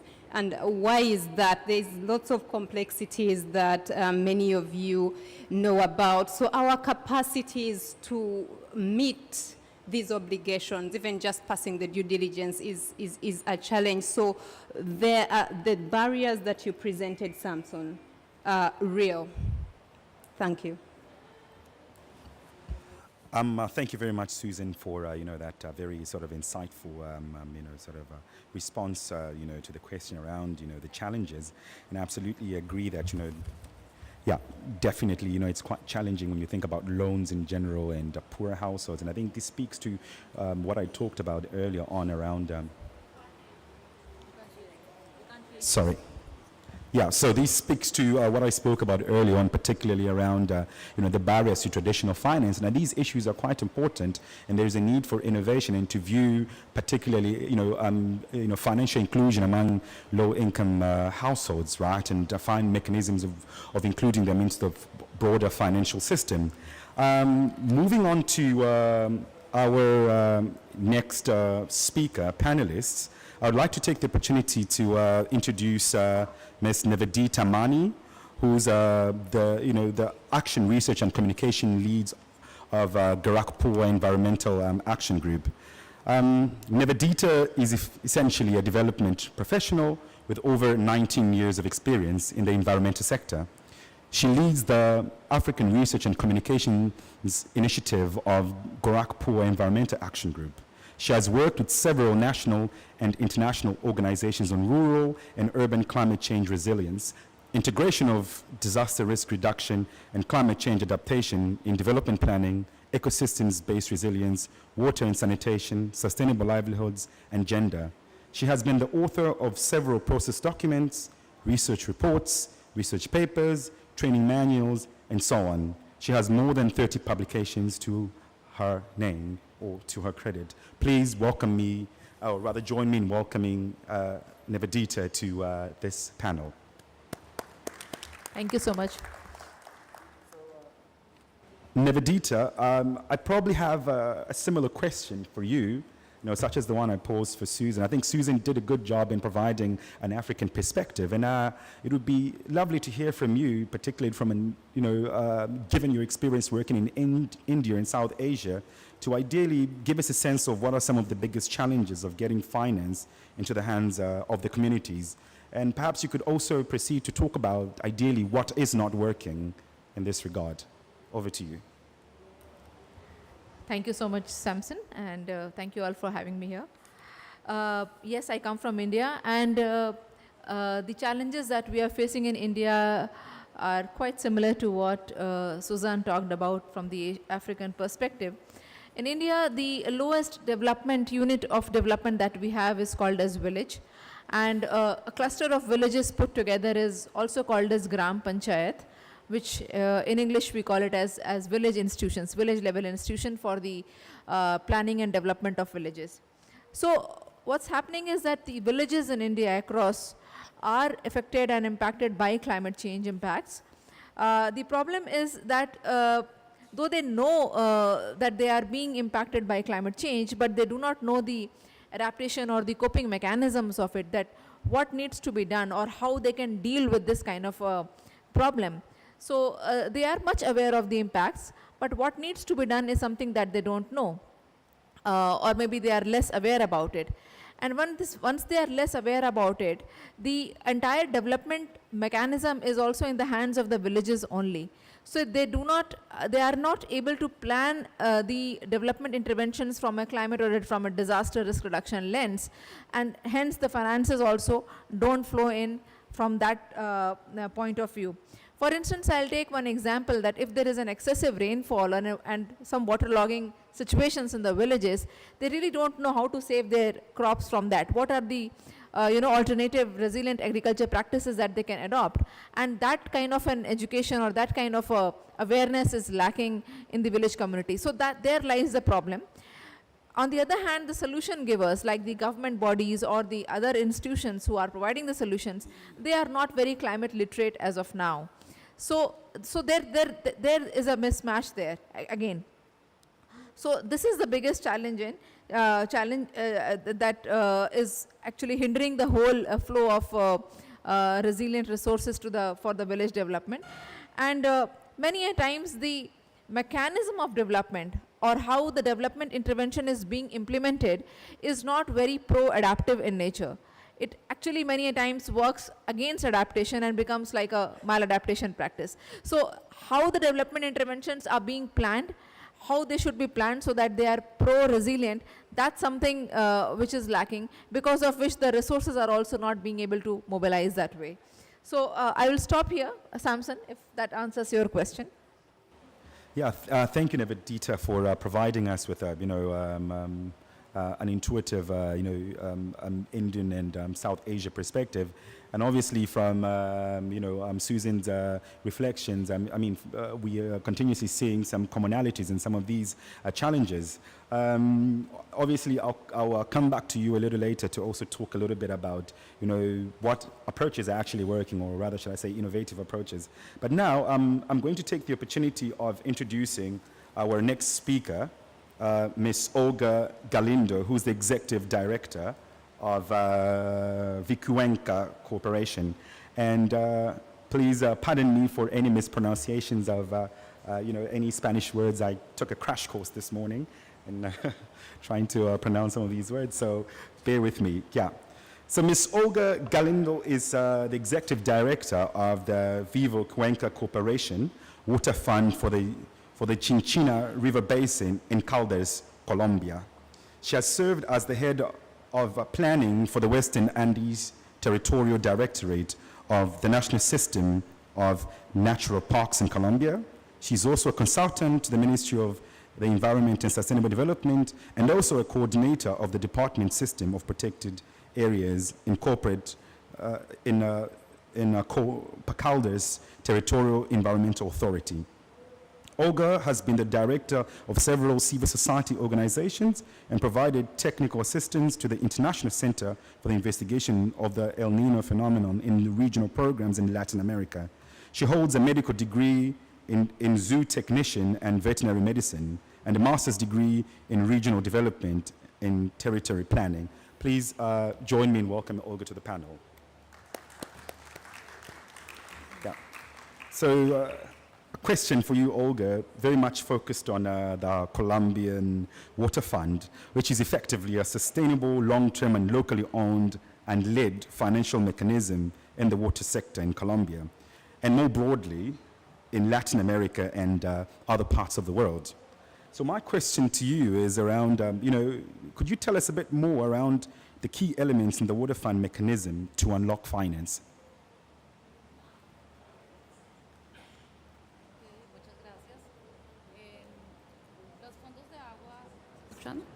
¿Ahí escuchan? Sí. Los fondos de agua son mecanismos que se han venido trabajando en diversas partes del país, en Colombia y Latinoamérica. Y de por sí el concepto de los fondos de agua arroja dos elementos que son muy claves para desbloquear las finanzas locales. El primero es que la figura es una figura a largo plazo. ¿Eso qué significa? Que yo voy a poder tener unas acciones planificadas.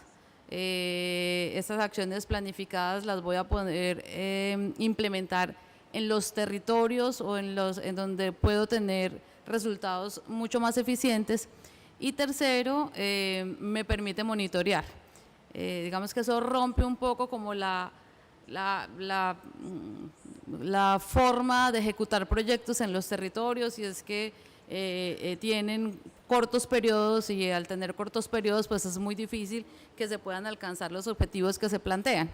Eso es lo primero. Lo segundo es que los fondos de agua permiten que de los recursos que se colecten anualmente, que la base de esos recursos es base local. Nosotros tenemos un fondo de agua en la cuenca Río Chinchiná que tiene recursos de las entidades territoriales, de la autoridad ambiental, de las empresas generadoras de energía a partir de agua, de la empresa que prestadora del servicio de acueducto y de otras organizaciones locales. Entonces, digamos, ahí ya tenemos una base financiera, y en ese recurso nos permite que podamos capitalizar, es decir, ahorrar parte de ese recurso que nosotros recogemos anualmente, para que en los momentos en que tengamos discontinuidad en los aportes, pues podamos asegurar las intervenciones. Estos dos elementos, digamos que ya facilitan mucho la inversión. Ahora, hay otros, voy a dar un ejemplo de unos temas adicionales que nosotros hemos identificado en el territorio, que son muy útiles para que se puedan desbloquear estas finanzas, y es que en nuestro país, en Colombia, por ejemplo, hay una norma que dice que todos los gobiernos locales deben de destinar mínimo el 1% de los ingresos corrientes, es decir, de lo que reciben por impuestos o por servicios. Los gobiernos locales deben destinar mínimo el 1% en inversiones ambientales. Eso como norma es una muy buena alternativa. Lo que sucede es que los gobiernos locales tienen poca capacidad para poder hacer esas inversiones de manera eficiente, primero porque las deben ejecutar en unos periodos muy cortos, y segundo porque esas destinaciones, que pueden ser para compras de predios o para pagar incentivos a través de esquemas de pago por servicios ambientales, pues son insuficientes los recursos que tienen los gobiernos locales. Un fondo de agua, ¿qué hace? ¿O qué hacemos nosotros con este instrumento económico? Recogemos los recursos que pueden ser del 1%, le sumamos los recursos que tenemos de los otros aportantes, por tanto ampliamos esa base, lo que significa que podemos ejecutar y comprar predios, por ejemplo, o destinar esos recursos a los esquemas de pago por servicios ambientales, que tienen que, o que su esencia, digamos, es tener compromisos a largo plazo. Como este, hay muchos ejemplos que los fondos de agua pueden ayudar facilitan la aplicación de estos instrumentos económicos, que son de los recursos locales, como por ejemplo las compensaciones por pérdida de biodiversidad, o por ejemplo las exenciones del impuesto predial por conservación, y así digamos, tenemos muchas oportunidades en el territorio, pero que su ejecución es muy difícil hacerla directamente desde estos gobiernos.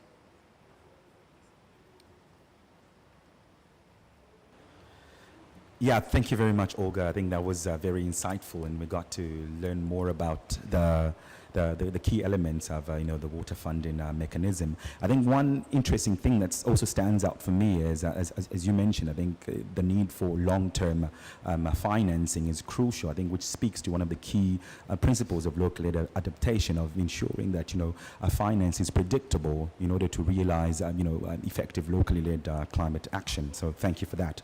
I will now move on to our our fourth panelist, Mr. Carl Aribebe, who is the Chief Operations Officer of the Environmental Investment Fund of Namibia.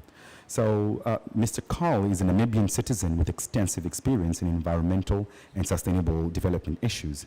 Having started his career in 1992, he holds 30 years of experience, during which he worked for national NGOs, international environmental NGOs, UN agencies, and the Namibian government.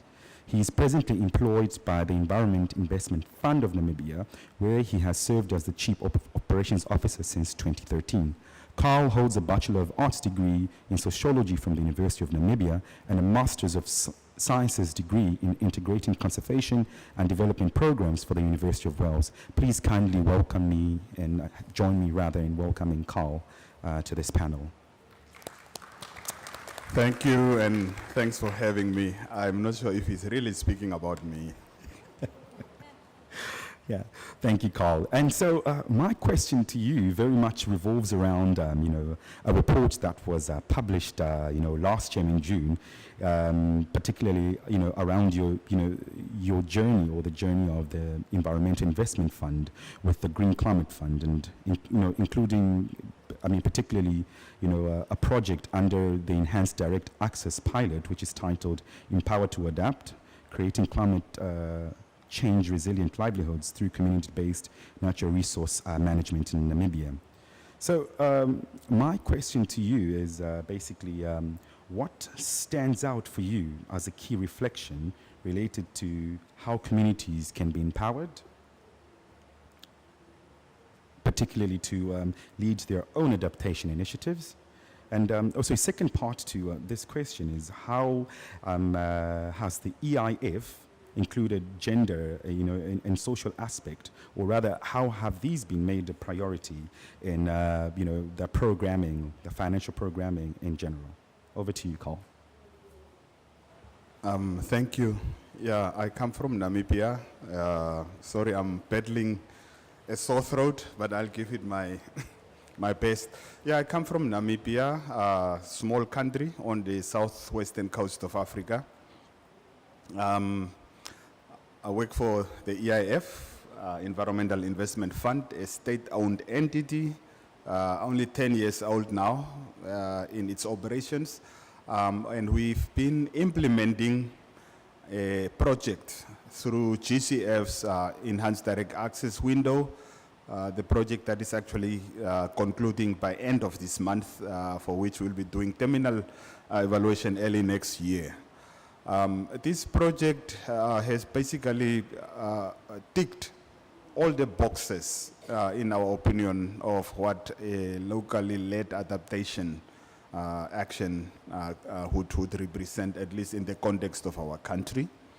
The project, again, has been programmed against the backdrop of a very supportive and very enabling national legal framework, and also a very strong community-level institutional base. So in my country, the issue, the sector of environmental management and rural development has been democratized. We call it democratized, but it's been devolved way back in 1996, that by the time we were programming this project, we found ready-made self-governing community-level institutions that were already managing and benefiting from wildlife, forestry, water, and tourism rights for close to 20 years by then. So we found a local self-governing institutions that we could work with. And there was also a network of civil society stakeholders who were in good partnership, supporting partnership with the government as well as the CBO. So we basically joined a moving bandwagon when we started programming this project. We also found, by the time we started, a very recent national level, but fairly decentralized vulnerability assessment report. By then dated 2011 and has since been updated 2018, which basically looked at different regions. what are the climate change threats that local communities within the areas of these CBOs are experiencing, and what are the options that they have identified, basically in collaboration with the government. And the package that we developed for this enhanced direct access project basically looked at taking low-hanging fruits from the threats, the most serious threats that were identified, and most responses, adaptation responses to those threats. And the structure of that project was, although in GCF terms, EDA devolves decision-making to the national level under the leadership of nationally designated authorities. We took the step lower to sub-national level, where the CBOs basically determined, okay, we want to access this pot of money to address this need. We've determined it ourselves, and we want to manage some of the financing ourselves. So we were able to provide funding directly to the CBOs. Many of them surprisingly demonstrated enough capacity to receive, hold, and account for funding, while some needed a bit of a support from both our office, the government, and also civil society partners. So in that respect, we are very aware that not many countries have that level of devolution and democratization when it comes to CPOs and decision-making in responding to environmental and climate change challenges, but that's the environment under which Namibia implemented this GCF investment. When it comes to gender responsiveness, we also collaborated very closely with University of Namibia, went out, basically look at these adaptation options that were identified in the vulnerability assessment report, but we took these options to the regions and then use the researchers and specialists from the university to interrogate the communities. How do these challenges affect, how do they unfold themselves from the gender perspective, and came up with a report called Gender, Natural Resources Management and Climate Change in Namibia, and concluded with a national level workshop, again working with the university, that was called Gender and Climate Change, and all this basically informed environmental investment funds, gender mainstreaming tools, which we find extremely useful in our programming in terms of factoring regional diversities, local diversities, cultural diversities, and challenges that are being experienced in local areas as we are trying to respond to threats of climate change in Namibia. So that's the journey that we have took, and that's also the journey that the report you referred to is seeking to address partially. Yeah, thank you, Carl, for that very exciting response. I think it's really interesting and intriguing to see the devolution of power and finance to the local level in practice.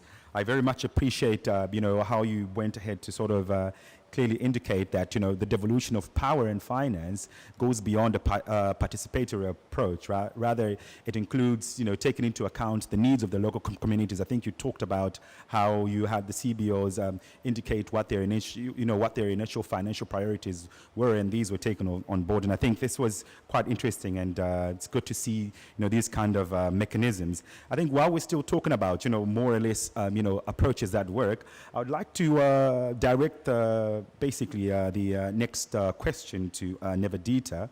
I think initially we spoke about what were some of the challenges with getting finance at a local level, but perhaps you could also go ahead and give us a sense of what approaches and mechanisms are actually working for getting finance to the local level. And if possible, you can also talk about how innovative some of these approaches are, also if possible. So over to you, Nevadita. Thanks, Samson. Slide. Can I have? Okay. So, regarding the approaches and the mechanisms that have worked, as I was talking earlier, that in India we have this whole system of village development planning system, and every village institution is mandated to develop their own annual plans and allocate resources, which are hence approved later by the higher authorities for all the development interventions in the village.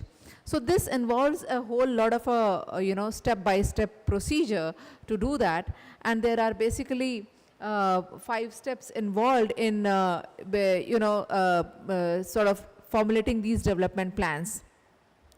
So as you can see, the first step, which is on the creation of environment, wherein what we do is that the village communities across all sections, in fact, all the vulnerable communities, be it women section or the elderly, the disabled, children, and the poor and vulnerable, all the communities come together, and they sort of assess the needs of the village and look at what is required in terms of development from a climate and a disaster lens. So that kind of thing, their own self-development, self-village development planning starts from there. And they also try to see what kind of resources they will need to sort of cater to these kind of development interventions. The second step is a situational analysis, wherein the communities themselves do this hazard, risk, vulnerability and capacity assessment to identify the risks, the kind of climate risks that their villages are facing, so that they are able to again plan development interventions in a way that are resilient and also allocate resources. The third is, of course, what are the needs, the prioritization of the needs and the needs of the communities, basically, that is done, wherein the capacity enhancement takes place, and how the communities can reduce their vulnerabilities, those kind of things are identified, and the development interventions are prioritized by the communities themselves.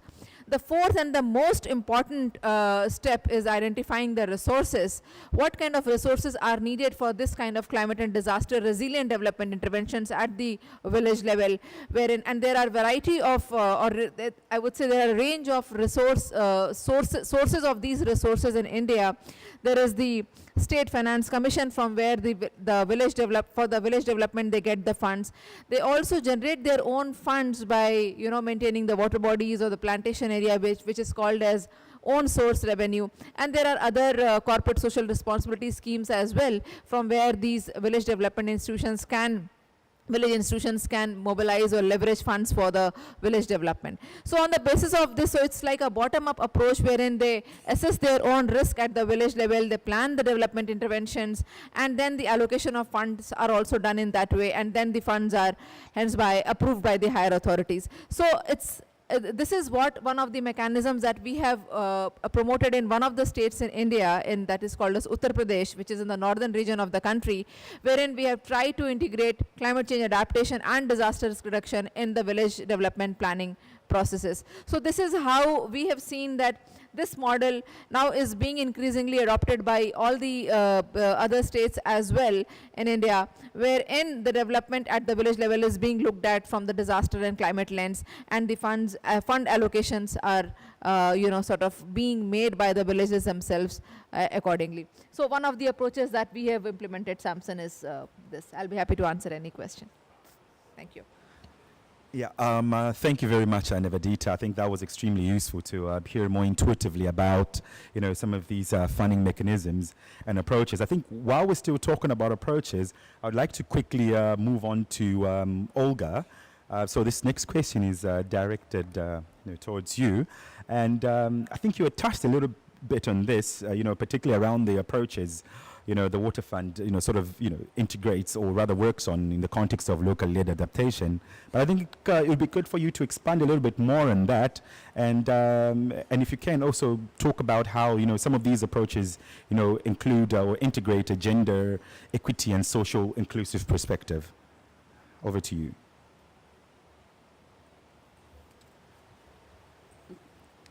Gracias.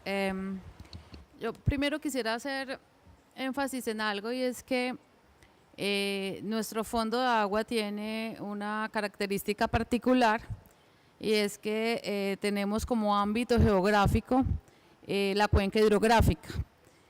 Al tener como ámbito geográfico la cuenca hidrográfica significa que tenemos total coherencia con el instrumento de planificación que se define para la cuenca por norma. En el país debemos de tener un instrumento de planificación que se llama Plan de Ordenación y Manejo de la Cuenca Hidrográfica. Entonces nuestras actuaciones todas tienen un enfoque hacia este instrumento de planificación, digamos que ese es el instrumento que nos direcciona. Lo segundo que me parece que es importante que destaquemos es que nuestra experiencia se deriva de la conformación de un esquema de gobernanza que venimos trabajando en el territorio desde hace más o menos unos 10 años. Este esquema de gobernanza que se llama Pactos por la Cuenca del Río Chinchiná está conformado, está representado por los diversos sectores del territorio. Allí está el sector privado, allí está el sector público, están las organizaciones locales, están las organizaciones nacionales, están organizaciones internacionales. Y este esquema de gobernanza derivó en este instrumento financiero que es el Fondo de Agua, que soporta entonces las decisiones o los acuerdos a los que se llegan en Pactos por la Cuenca, que es como el escenario de discusión del cómo debemos implementar y cómo nos ponemos de acuerdo para llevar a cabo tareas conjuntas en el territorio. Entonces, digamos que hay un primer elemento de inclusión alrededor de nuestro ejercicio. Lo tercero que yo quisiera destacar es que nuestras intervenciones, nosotros somos un fondo de agua, pero nuestras intervenciones no están supeditadas a acciones de restauración, por ejemplo, es decir, no se refiere solo a que estemos sembrando árboles. Nosotros tenemos un componente que llamamos compromiso ciudadano e institucional con la sostenibilidad del territorio, y allí, entre otras actividades, lo que hacemos es que trabajamos mucho con comunidades, con sociedad civil, con dos, digamos, líneas de trabajo. Una es generándoles capacidades, haciendo transferencia de conocimientos de la norma ambiental, de los mecanismos de participación. Y segundo, mejorar esa capacidad de incidencia en el territorio. Esto lo hacemos a través de diversas estrategias. Por ejemplo, tenemos una estrategia que son los viveros comunitarios. Nosotros todo el material o la mayoría del material que sembramos tratamos de que provenga de los viveros que nosotros mismos estamos promoviendo. Estos viveros pueden ser de una organización o de una asociación, o pueden ser de alguna persona, pero pues que habita en el territorio, de campesinos que habitan en el territorio de la cuenca. Y eso, además de que se convierte en una opción financiera o económica para esta persona o para esta asociación, pues nos ayuda a que todos entendamos de que debemos de ser corresponsables de las acciones sobre el territorio. Eso para nosotros es muy importante. Tenemos otro mecanismo que recién estamos implementando que se llama Conexión Bosque. Conexión Bosque pretende conectar a una empresa privada o a una empresa que financia, hace de padrino de un bosque, nos entrega un dinero para un apadrinamiento de un cierto número de árboles. Nosotros desde Vivocuenca hacemos un aporte similar o mayor a ese aporte que estamos recibiendo de esta empresa. Y además de que hacemos entonces todo lo que significa la siembra y el mantenimiento de estos árboles, vinculamos a una comunidad, vinculamos a un colectivo ambiental. Este colectivo ambiental adquiere una responsabilidad con nosotros, no con el territorio, y esa responsabilidad es de hacer guardián de ese bosque que sembramos con los recursos que nos están entregando. Ellos entonces se hacen cargo de hacer el seguimiento a los árboles que se siembran, hacer el monitoreo, determinar cuál es la mortalidad, determinar en dónde se deben hacer resiembras, es decir, ellos van a ser como esos guardianes de este ejercicio. Y un tercero que me gustaría destacar es que venimos trabajando con varias comunidades tratando de avanzar hacia lo que es el monitoreo comunitario, que ellos sean quienes estén colectando la información en territorio que brinda los datos que nos permiten a nosotros determinar si las acciones que nosotros estamos implementando en realidad están siendo efectivas en términos de que estoy mejorando el recurso hídrico, de que estoy mejorando la biodiversidad a través de mejorar conectividad y de que estoy mejorando además calidad de vida porque estoy mejorando los servicios ecosistémicos que necesitamos o que tenemos en el territorio. Entonces estas comunidades se están preparando para eso. Por ahora tenemos grupos de observadores de aves, tenemos grupos que se están capacitando en identificar macroinvertebrados, por ejemplo, como indicadores de calidad de agua. Y así lo que queremos es ir ampliando estos grupos o esta información que ellos nos van a ir entregando y ampliando esta participación de estas comunidades de manera que ellos sean quienes a nosotros nos estén brindando la información. Y eso vuelve y juega, vuelve a ser un elemento que les permite hacerse responsables de su territorio. No solamente sujetos de derechos, sino también sujetos de obligaciones ambientales en su territorio. Thank you, Olga, for those, kind of insightful, details to, some of the approaches of incorporating locally led, action in, in terms of the water funds approaches. And so, I think, what, strikes me is that it's actually, very much a multi-stakeholder process and so many moving parts in order to realize locally led climate action. And it's, I think it's very interesting that you touched on a number of these things and particularly how, it accounts or integrates, key issues around gender and social inclusion. And now, while we're still talking about the approaches, I think I'll move on quickly to Susan. My question is around, it would be interesting if you could give us perhaps one inspiring example of, how finance, is channeled to the local level. Thank you. I'd like to speak to an example that we are implementing as a country as part of the LDC vision to turn around the 10% of finance going to the local level to 70%, an ambitious goal, right? So the Least Developed Country Initiative for Effective Adaptation and Resilience, LIFE-AR, is an initiative of the LDC that is being piloted in 6 countries to achieve that goal. So in Uganda, we are implementing it, and it is taking on the whole of society approach, really a good example of integrating the locally led adaptation principles.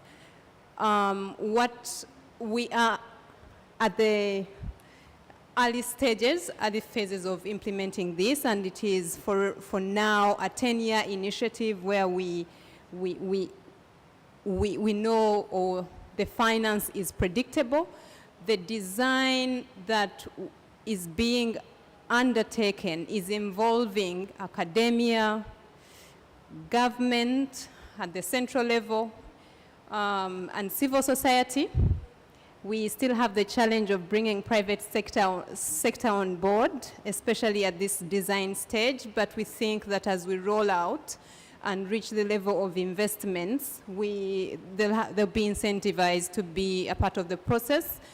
And so it's being, the government has chosen to use the decentralized climate fund mechanism. And I'm happy to hear that it is working very well in the Namibia. So again, for us in our country also, we have a decentralized system.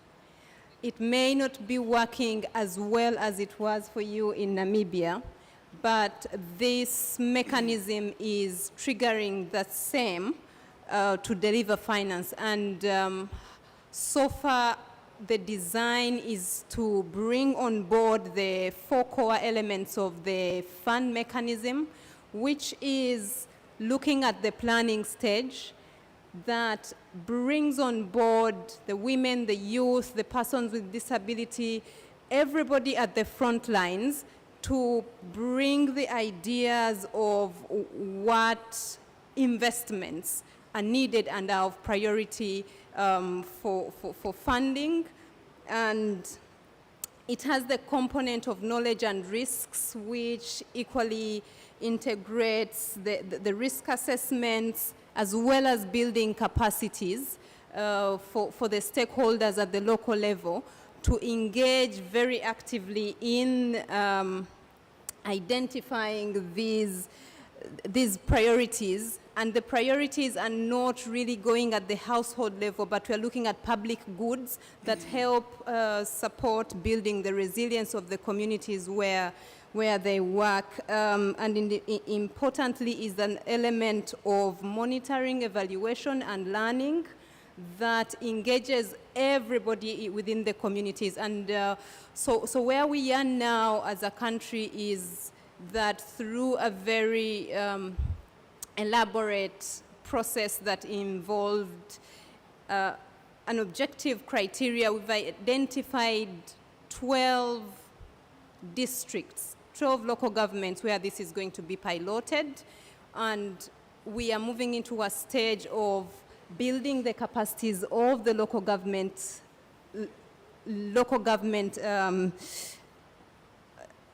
staff to engage with the process and start mobilizing and engaging the communities that are vulnerable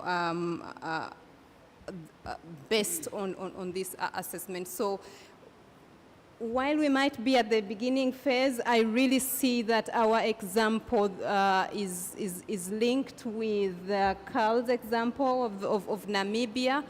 And we are looking at this as an opportunity to also hopefully utilize more actively our national implementing entity. And I'm so happy the official that helped our government to get this accreditation has walked into this room, and you're welcome, James, to this session. Thank you. Thank you, Susan. I think that was very, very interesting, and it's also very nice to learn that there's potential, synergies and commonalities with some of the work that the EIF are doing, and I think this also continuously speaks to some of the principles of local-led adaptation, and specifically around collaboration and learning, and obviously there are opportunities to learn and to kind of reinforce our understanding of local-led climate action. I'll actually quickly turn to Carl to talk a bit more about the EIF, and specifically during the pandemic, your organization set up the Conservation, Relief, Recovery and Resilient Facility to aggregate contributions from a broad range of actors to invest in community-based resilience. Now, it would be nice for you if you could kind of reflect on this step to act as an aggregator of funds for basically the impact and how a locally led approach was possible through governance structures that the EIF would have set up. Yeah, thank you. Yes, CRRF, as we called it at home, it was really a very transformative response that EIF has initiated.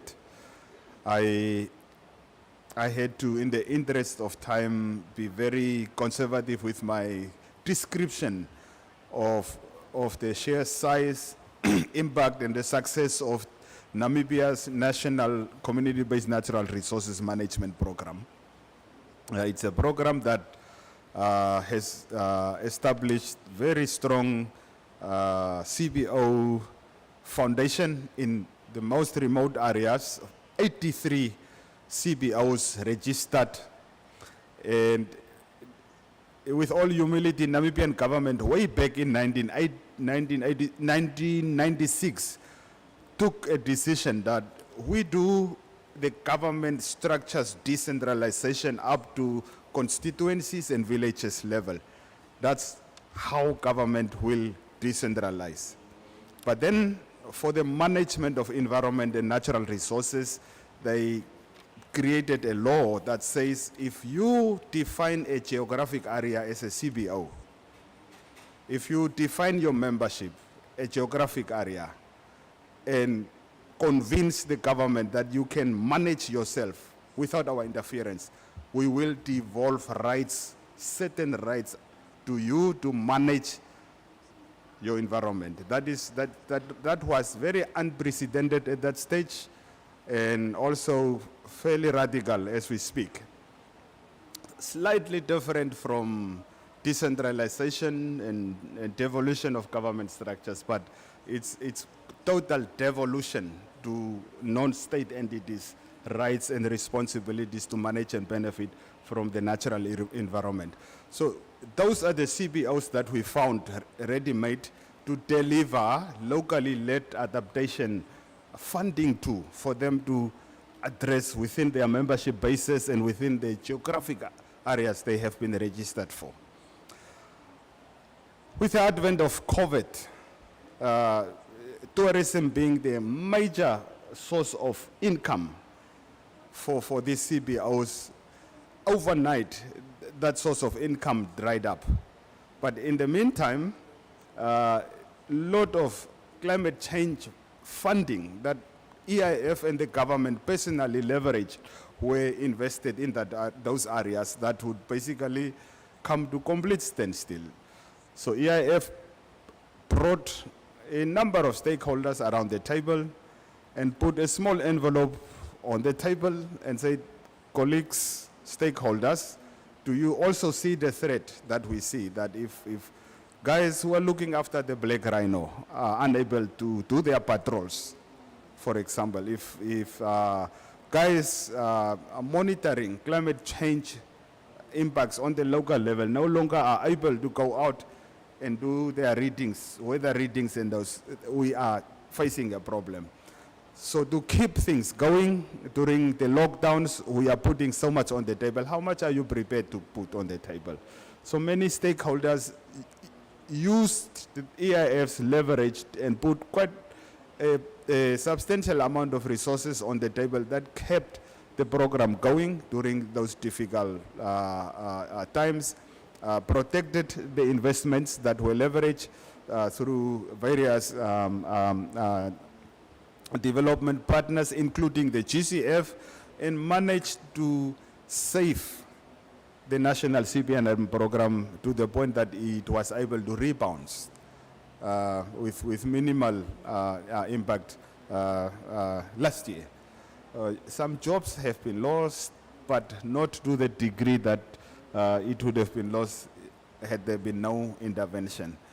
So this is, it has taken care of and protected some climate change adaptation interventions, but it has also saved massive biodiversity protection interventions that Namibian government had started way back in early 1990s, and EIF was just a catalyst in this whole arrangement.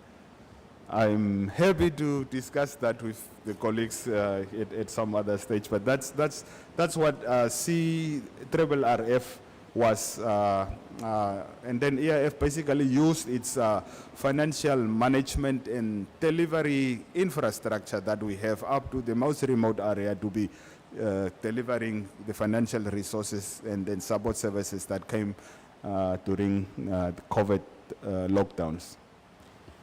Thank you very much, Carl. And I think, one thing that was quite interesting to hear was, when you talked about scaling locally led adaptation. And while I still have you, I've got a very quick follow-up question around if we were to assume, that direct access is important for scaling up locally led climate action, how would we grow the opportunities for other entities in order for them to succeed at channeling, climate finance? If you could just briefly comment on that, that would be good.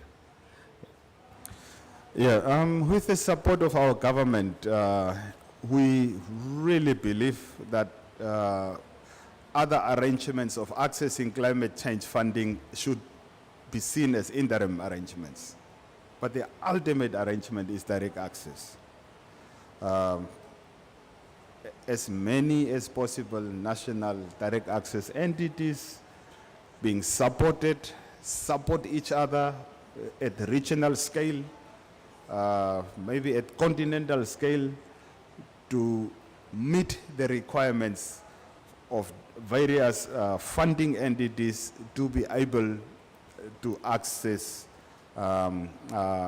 climate change adaptation funding directly.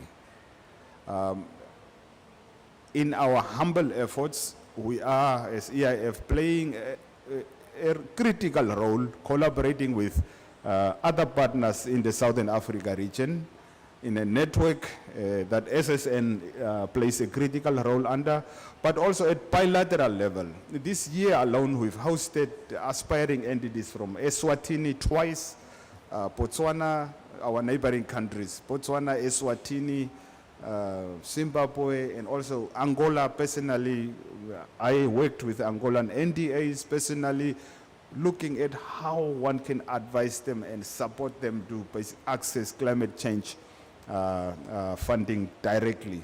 So that is something that EIF is very passionate about, and that is something that our government has taken a principled stance about, that funding should be accessed directly. Entities must support each other at whatever level they need to support each other to have a groundswell of national entities around to access and deliver funding locally. Thank you very much, Carl. I'll quickly, in the interest of time, I'll quickly turn to Olga. And, you know, I think very interesting conversations. Probably my final question to you. I think it would be interesting if you could just quickly or briefly, you know, comment on, you know, some of the innovative opportunities, you know, to finance, local-led, you know, action within, you know, the water fund. You know, speaking about, for instance, you know, blended finance among other instruments and mechanisms. Thank you.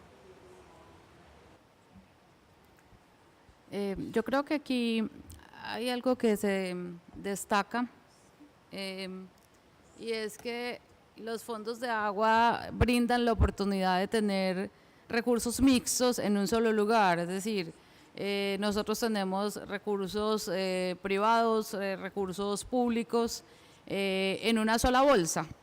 Eso facilita que además se consoliden y que puedan servir de contraparte para poder tener recursos de cooperación, por ejemplo. Nosotros tenemos algunos proyectos de cooperación que nos exigen que tengamos, o que el requerimiento para que nos puedan llegar recursos sea que tengamos que garantizar $3 por cada dólar que nos llega de cooperación.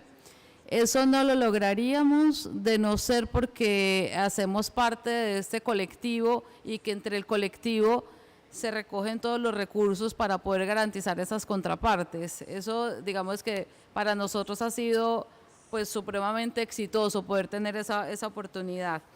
Creo que también tener a la comunidad como aportante en especie, siendo, como les decía previamente, como corresponsables de las actividades en el territorio. Esto también se convierte en un escenario que genera confianza frente a posibles inversiones adicionales o inversionistas adicionales para nuestro fondo de agua. Yo creo que hay elementos que pueden ser muy innovadores al respecto. Y por último, yo destacaría, y también lo mencioné previamente, la posibilidad que tienen los fondos de agua de operar recursos que provienen de instrumentos económicos existentes, pero que su operación es muy compleja.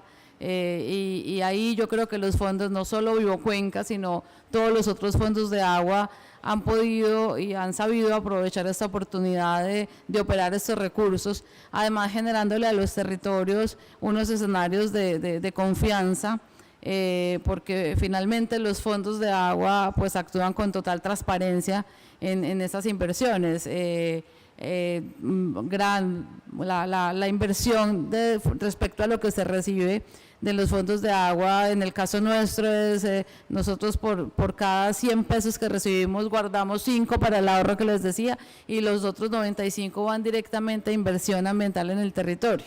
Es decir, aquí no hay un porcentaje de administración, y eso pues hace que sea mucho más efectiva las inversiones. Yo creo que estos son como las oportunidades que nosotros, algunas de las oportunidades que nosotros hemos podido aprovechar en el territorio y que hemos identificado que nos han dado unos resultados muy interesantes y que por tanto han hecho que gracias a esto pues tengamos apoyos adicionales a los que empezamos a tener hace 5 años.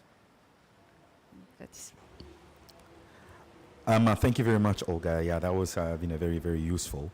I'll quickly turn to Nivedita, and my final question to you is essentially, what would you like to see from the donor community, from government, and from the private sector, in as far as finance for local-led climate action is involved?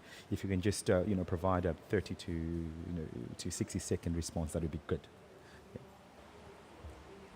Sure. Thanks, Samson.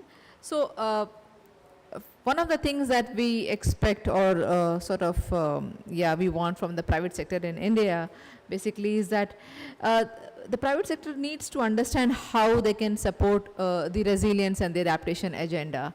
That kind of an understanding is still a bit lacking, what we have seen so far. And their literacy on climate change is very low, or I mean the ground realities, or how the climate actions can be localized, those kind of things we find it a little missing there. In India, we also have the something called as corporate social responsibilities, which is basically a huge potential funding resource and a source which can be tapped and leveraged for climate action. So that is something that we would like to see, that the corporate companies through their CSR funding come forward for the resilience and adaptation agenda for localizing climate actions. And one more thing that we want to see is that the finance, which is actually it's a money, I mean it's not the money of today, but it's also something that is generated for future. Like if we invest in plantation, or if we invest in some water body related activities which can generate income, then that becomes the money for tomorrow as well, so the resource for tomorrow as well. So those kind of things also need to be promoted, and that kind of literacy needs to be sort of inbuilt in the stakeholders and at the community level, so that the funding, the flow of funds and the climate finance is a little more smooth, and it goes where it has to go for the actual agenda.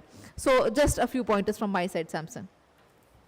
Thank you very much, Nivedita. And my final question to Suzanne is, could you give a quick reflection also on what essentially needs to happen to catalyze and scale climate finance for locally led climate action? If you can do that in 30 seconds to a minute, that would be great.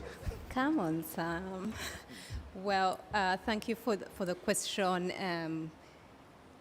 I first wanted to point out that with the Life AR, the delivery channel, at the moment, we have an interesting mechanism where an NGO, my NGO, is supporting the government to roll out the financing for Life AR. And in future, the plan is for the central government to receive the funds and then channel it to the local governments and down to the communities or to the public investments. What I think in relation to your point is we need to strengthen collaborations, and that will leverage the strengths that we have at the different levels. The example of Life AR, for example, shows how leveraging collaborations is attracting increased financing. We are at the moment working with universities across all the six countries to handle the capacity building element. So we do not have to fly in consultants, but work with existing capacities. We are supported at the moment by IIED, mentioned here already, that is equally supporting at the global level to attract or mobilize the finance, which combined with the capacity building, we believe we are going to catalyze our capacities to access funds through the direct access channel that Carl here is speaking about. But the bringing on board the communities that are on the ground, this collaboration does help build that journey of their strengthening their capacities in financial management, in reporting, communications, etc. So working in silos will not work going forward. But I want to speak to the issue of the political decisions that we should expect from this place. For example, the finance should be increased. Very, very, very important. And there is need to expand the grant element. At least in the initial stages, we should see a lot more financing that is targeting adaptation. And if we can meet the 50% target that was already agreed to, that will be important. But very, very important, Simon. My thoughts have been a little scattered because of your few seconds to me, is to end with easing the conditions for accessing the finance. That is very critical to ensure that finance reaches the local level. Thank you. Thank you very much, Susan, and my apologies once again for limiting your time. So this effectively concludes the few questions that I had, and please join me in applauding the panelists. Yeah. In the interest of time, I think, what's an event without, getting the opportunity to ask some questions, right? So I think we could take one round of questions, and there's also an opportunity to further engage with some of the panelists after the event. And so I open up the floor for questions, if any. Yes.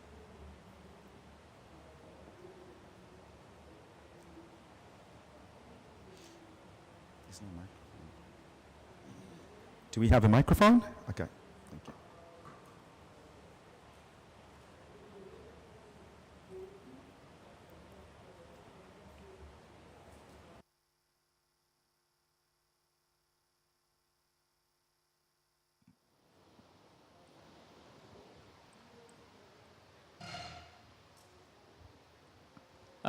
Thank you so much to all of you for being here. My name is Jared. I'm an observer here from the University of Michigan in the US. So I was curious to hear, and this is for anyone on the panel, if you feel that paternalistic questions of how effectively local communities will use climate funds are significant barriers to getting these funds out at the local level. And if so, how do you address this? And also, if so, if there's pressure to adapt projects to best fit the desires of the funders rather than doing what a community actually thinks is best, how you incorporate that into your strategies to help the communities as much as possible. Or have the communities be able to help themselves as much as possible.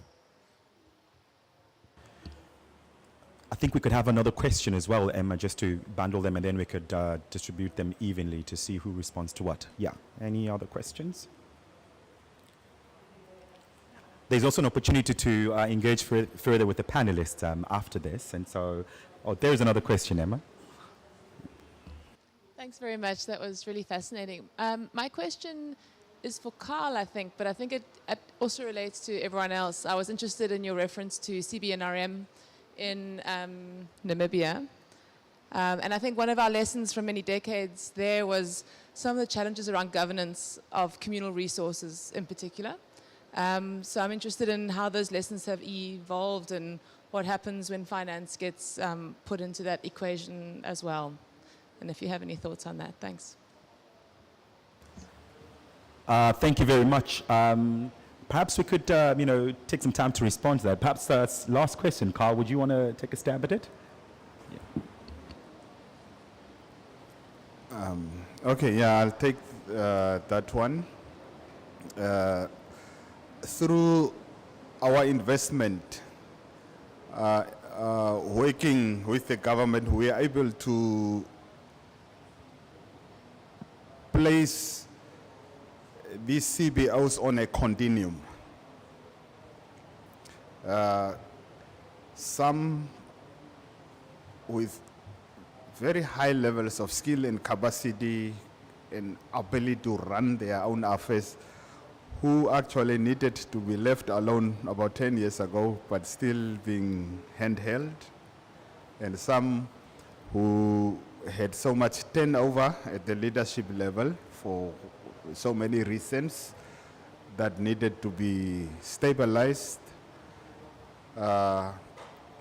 And then some where there were just too much issues of impunity because of people getting away with a few transgressions, and others who really meant well but who will never have the capacity to run their own affairs in my lifetime, like where the San and the Himba are involved because of historical lack of access to education and their choice to live the way they want.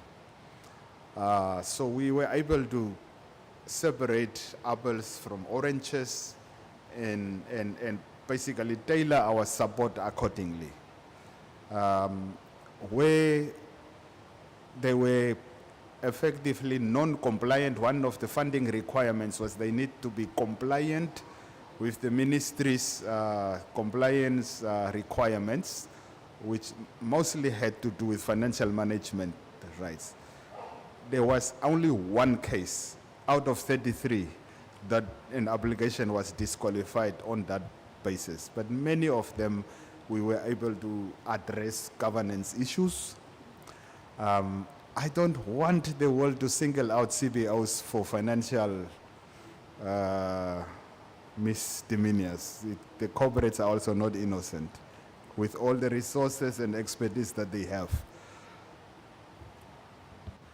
Thank you very much, Carl. I must admit that we got a little carried away. I mean, this is how passionate we are around local-led, climate action, and I believe we're sort of running out of time. But the gentleman from the University of Michigan, I think we could also take this conversation, after we conclude this event and discuss a little bit further. I think Carl would also be in a good position to, respond, to your question, right? And so I would like to move on to, basically a very quick reflection and some key recommendations from Dr. Shiraz Waji, who's also the president of the Gorakpa Environmental Action Group, who are also the co-hosts of this event. Over to you, Dr.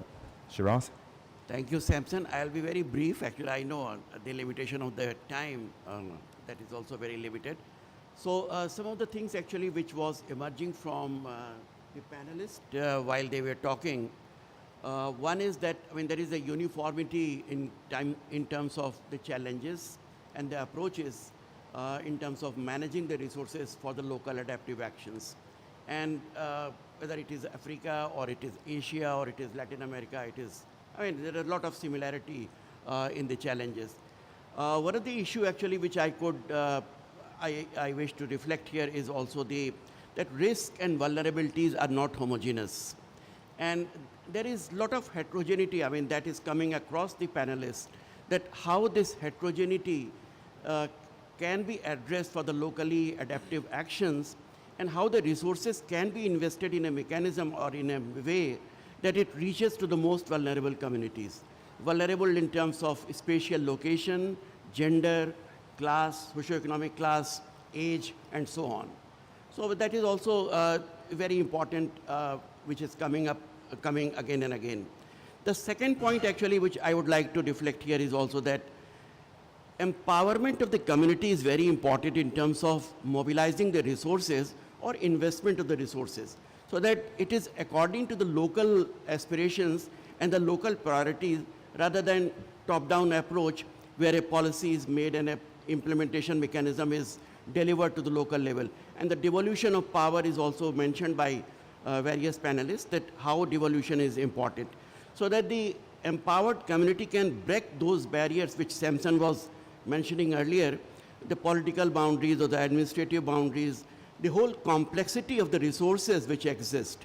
So that is, I mean, if I take an example of the money which is available for insurance, it's a huge task for a small and marginal or the women farmer to take that claim of the insurance in any developing country. I mean, at least in India, that is the reality. I mean, if you go for the crop insurance or anything, it is a Herculean task to get that resource.